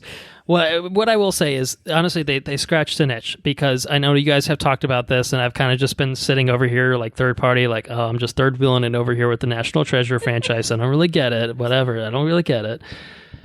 I get it. I do get it, because they're really fun. You know, it's it's not quite Indiana Jones-esque. Yeah, but it's totally it's riffing Goonies, on it a little bit. Indiana Jones kind It's of deal. Goonies-esque. For me, the biggest itch that it scratched was the Uncharted itch, where just total ridiculous, like, historical artifact is this, and then it leads you to this clue, and then to that clue, a treasure hunt type thing, exactly. And like the Uncharted things have been like, yeah, I'm like related to like Francis Drake, and like he's got this big treasure or whatever, and it's just like, oh, this is all obviously dumb shit that's totally made up for the purposes of this video game, but it's really fun. And it's, it's charming, and like all these characters in it are charming, and that's true of the National Treasure franchise. Is like all the characters are just like fun. Even the villains are fun. They're not like they're antagonists. You don't like them or whatever. You don't want them to win. You want Nick Cage to steal the goddamn Declaration of Independence, and he does. You gotta find out if there's something on the back of it. And his dad, his dad. Well, John Voight, unfortunately, is unfortunately still John Voight. Helen Mirren also with the cameo in National Treasure Book of Secrets, playing Nick Cage's mom. Yeah, it's fucking great.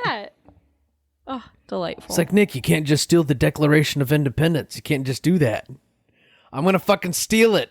Look, Dad. There's these fucking glasses. I haven't seen that movie in fucking 10, 12 years, and I remember the goddamn glasses. Look at these glasses. The glasses. So I found them behind a brick in Liberty Hall. Now that we're talking about National Treasure, we've lived in Philadelphia for several years right now. Have you checked the bricks? So we know the geography a little bit of National Treasure. So this is an important point. Yeah, but it should also be noted that I hadn't really thought about it because I hadn't watched it since I moved to Philly, and it was actually my chiropractor in Philly who was like, "Oh my God, you gotta watch it and you gotta notice things now."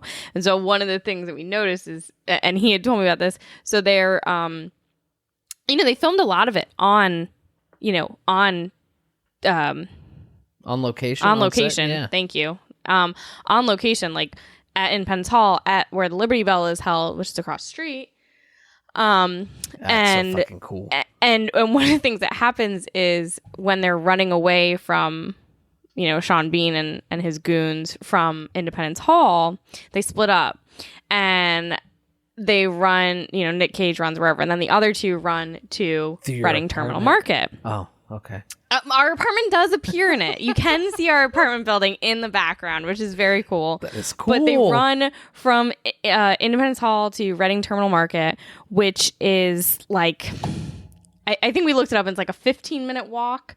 So like probably still like a 7 to 10 minute run. And we timed it, and they run from Independence Hall to Reading Terminal Market in 1 minute and 5 seconds. And it's so stupid because they're not near each other. Peak physical condition. They're just not. They're fucking treasure hunters. Peak physical condition. They can teleport. Exactly. They're peak teleporters is ultimately what it is. But you would not know, and like unless you really lived here. But it's one of those things, our attention was drawn to it. Anna literally timed it, and it's just like, wow, this is ridiculous. But also, if I lived 1 minute and 5 seconds from Reading Terminal Market, shit, man, life would be good. Independence Hall, Liberty Bell, Reading Terminal Market. Man, we would have the works set up for us. Donuts all the time. Oh, donuts. Harmony Brothers. Yeah. Denix roast pork. Indian food. The Indian food there is bomb. Oh, I got something I've been up to. Before I go to the bathroom, I was literally about to go to the bathroom. What did you remember, my dude? Squirming in my seat. Oh, I'm gonna go to the bathroom. Check out this thing. Speaking of national treasure, I found an arrowhead in my backyard. That's very cool. That's fucking cool. Do you know how old this is? Is there a map on it anywhere? Maybe if I had some special glasses, I could tell you. You gotta get the glasses. You should definitely keep that in like a plastic bag or something, or a cardboard box or something to like. No, I put it in my Zen garden. Oh God! Put it in the sand in my Zen garden. I told Sarah I need to make a shadow box of it because I found it on the fucking 4th of July. Oh, that's cool. I found it on the 4th of July, an Indian artifact. Native American artifact. That's the fucking coolest thing. But also, what if it's like means your property is haunted? So, I had a bunch of dirt brought in from down the road when I put my fence okay. in, so I think it came in with the dirt.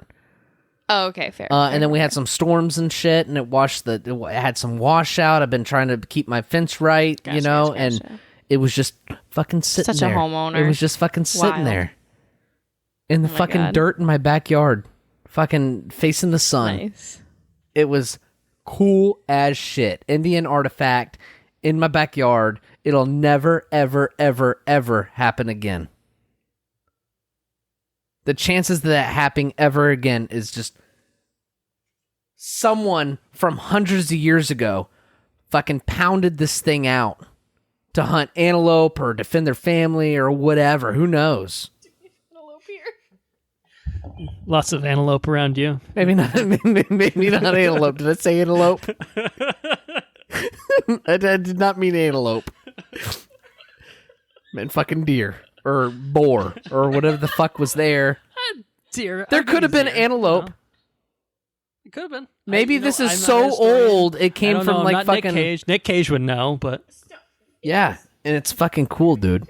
I found that shit. that's pretty fucking cool. That's something I've been up to right you, there. You can't deny that. Also, the watching Fast and Furious made me realize that the subs at the house are probably not reference. I think I have a subbier experience at the house than I do the movie theater, which might mean my shit's not calibrated properly or what, but I got more bass at the house than I do the movie theater.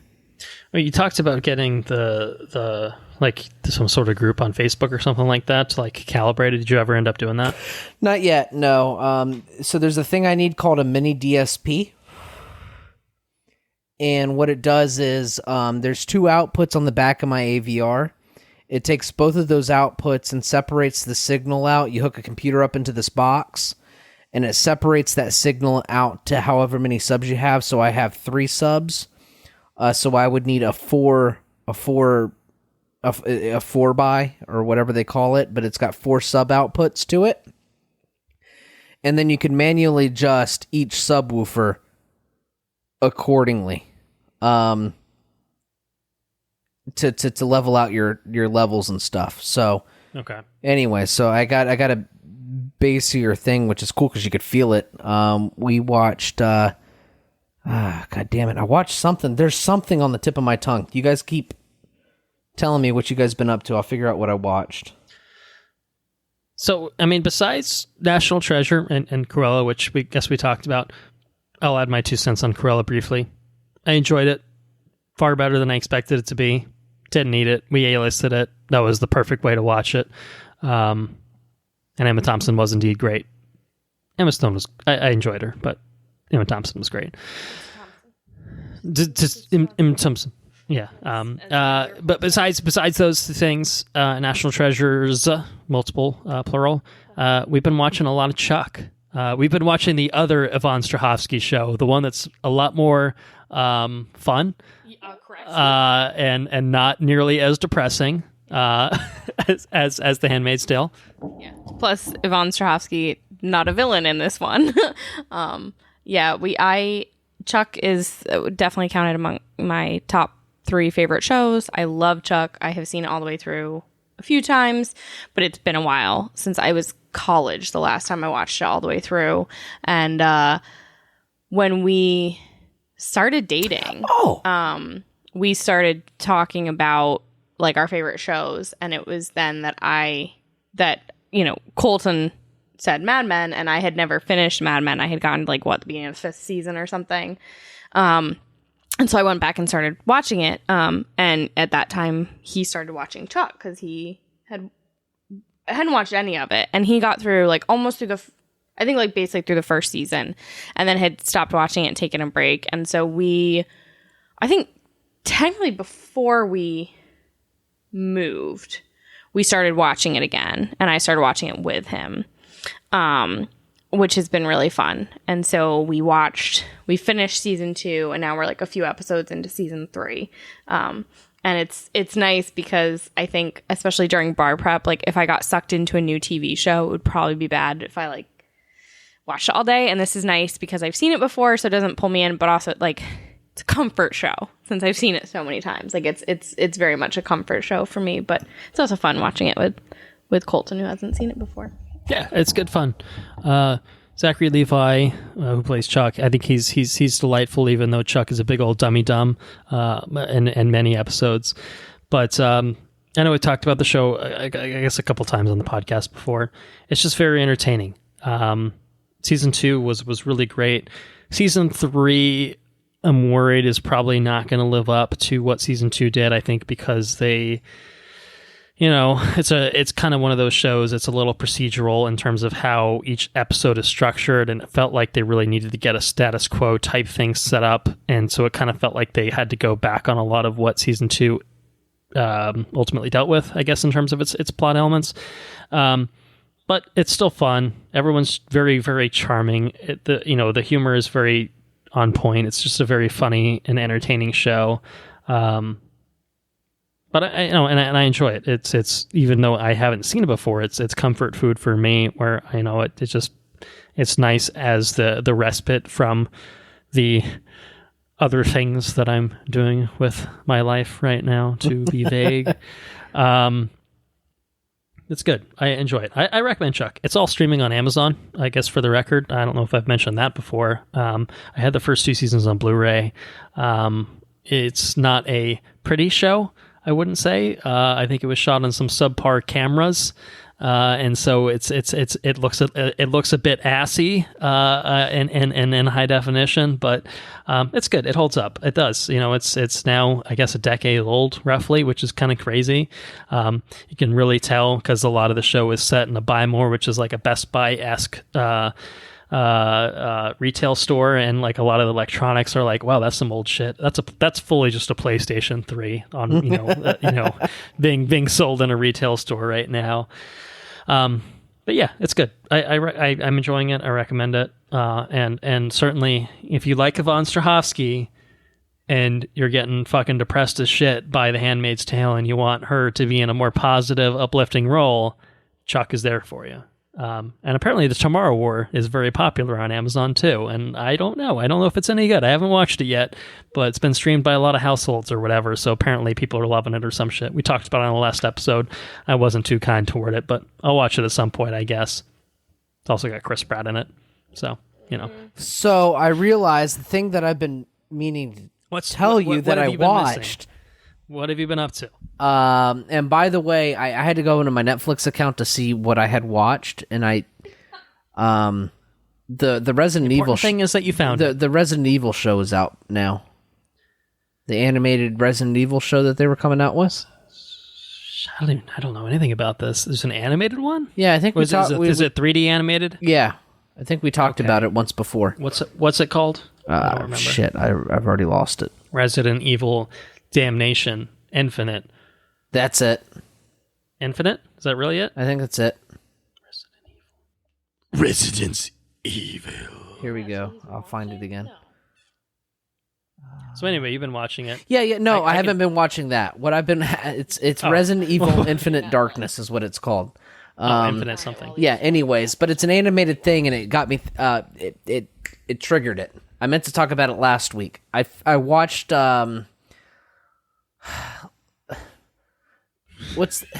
called, I can't remember the name of it. It's like life, sex robots, life, death robots. Robots. Love, death robots. Love, death robots. That's it on Netflix. Yeah, that's okay. right. Second season. Yeah. Okay.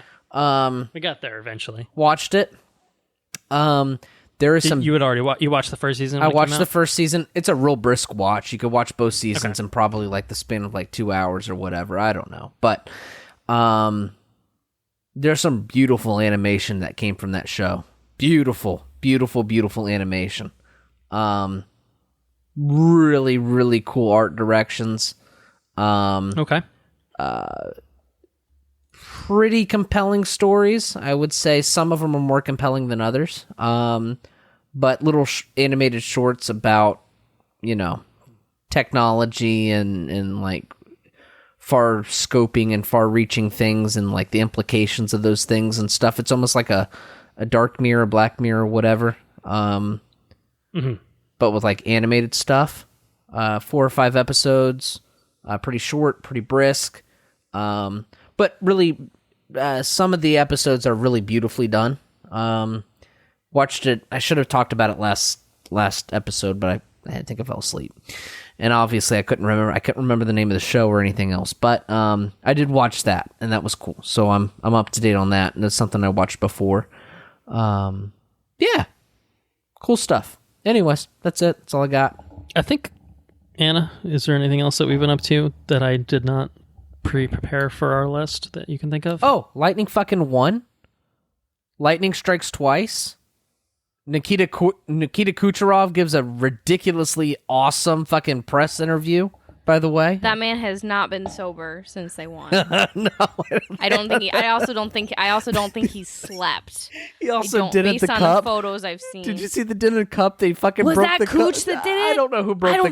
I don't think that was Cooch that did it. I broke think the he fucking was too far cup. gone to even like recognize that they did. I mean, luckily that is a replica of the cup. No one is allowed to like actually touch the real cup. So thank God. But they did take it away. So the Lightning does not have possession of the cup right now. They had to take it away to fix it. Yeah, it's because we partied too hard in Florida. Yeah, I think the only other things they did have, I did see that they had Tampa Police had a dive team on standby in case somebody dropped it in the water, which I thought was very funny.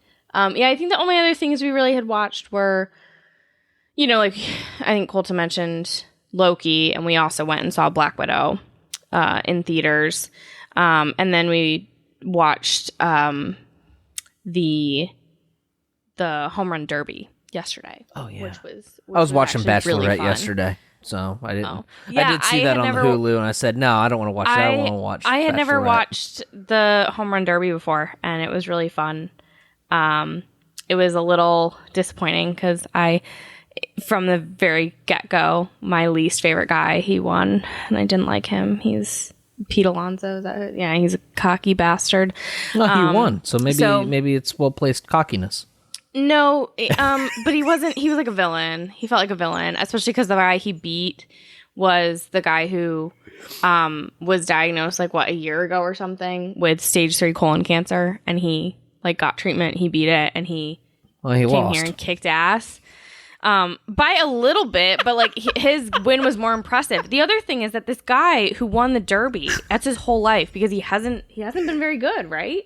He hasn't been very good in the season. It's this is all he cares about. I'm like, how about you win some fucking games, dipshit? Homeboy can hit a baseball pretty hard. Yeah, but he looks like a fucking loser. Does he look like a toenail? Really or does he look like a toe? No, you know that kid you went to high school with who was a white boy who thought he knew the most about rap out of anyone in the school and thought he had rhythm when he definitely didn't? That's this guy. But it was fun seeing, even though he didn't make it, past the first round or whatever, but Shohei Ohtani it's just fun to watch, and watching him kind of try to come back. Did G-Man Choi play in the thing? That dude can hit a baseball. You seen that guy hit a baseball? G-Man can hit a fucking baseball hard. No, there were no Rays representatives in the home run derby. Well, that's pretty. There's a lot of people that declined to participate. There's a superstition that if you participate, it might fuck up your swing for the rest of the year. Which maybe that's true. Maybe that's not. Maybe that's why that one guy does so bad throughout the year. Yeah. That's to say he's so focused on winning the home run derby that he forgets that there's a whole 162 game season waiting in the wings or whatever. Also stole the Padres thing. Because I was reading that the whole the necklace thing that they give him, that's a Padres thing, and they basically stole it for the home run derby, even though it was a Padres thing. So I was watching Bachelorette, watching high drama. I also don't know anything about Bachelorette, but I'm sure high drama. I'm sure it is. I'm sure it's riveting. I won't get into it. We should probably wrap. Yeah, that's all we got. We've been at it for 3.5 hours. Covers it. It'll be condensed. It'll be condensed. It'll be 3 hours eventually. Instead. Probably. Who knows? We'll find out eventually.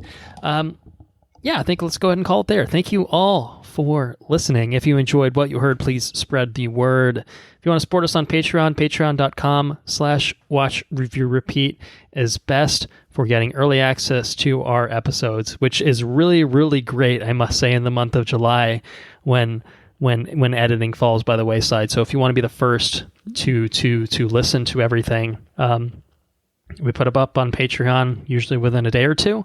Again, patreon.com/watchreviewrepeat. It's $2 a month. Probably post that horrible thing that we have to endure towards the end of July. Maybe Andrew and I can figure out a bonus episode to record on. That would be very fun. We haven't done one in quite some time. Maybe we can establish some normalcy in terms of a recording schedule. Again, I've changed the intro to not be every week but every episode, which is to say it's maybe we'll figure something out. But Patreon.com, it's there for you if you want it. And if you want to go to our website, it's watchreviewrepeat.com. You can get quick links to all of our social media accounts. We're on Twitter. If you want to follow us, just search for @WRRpod.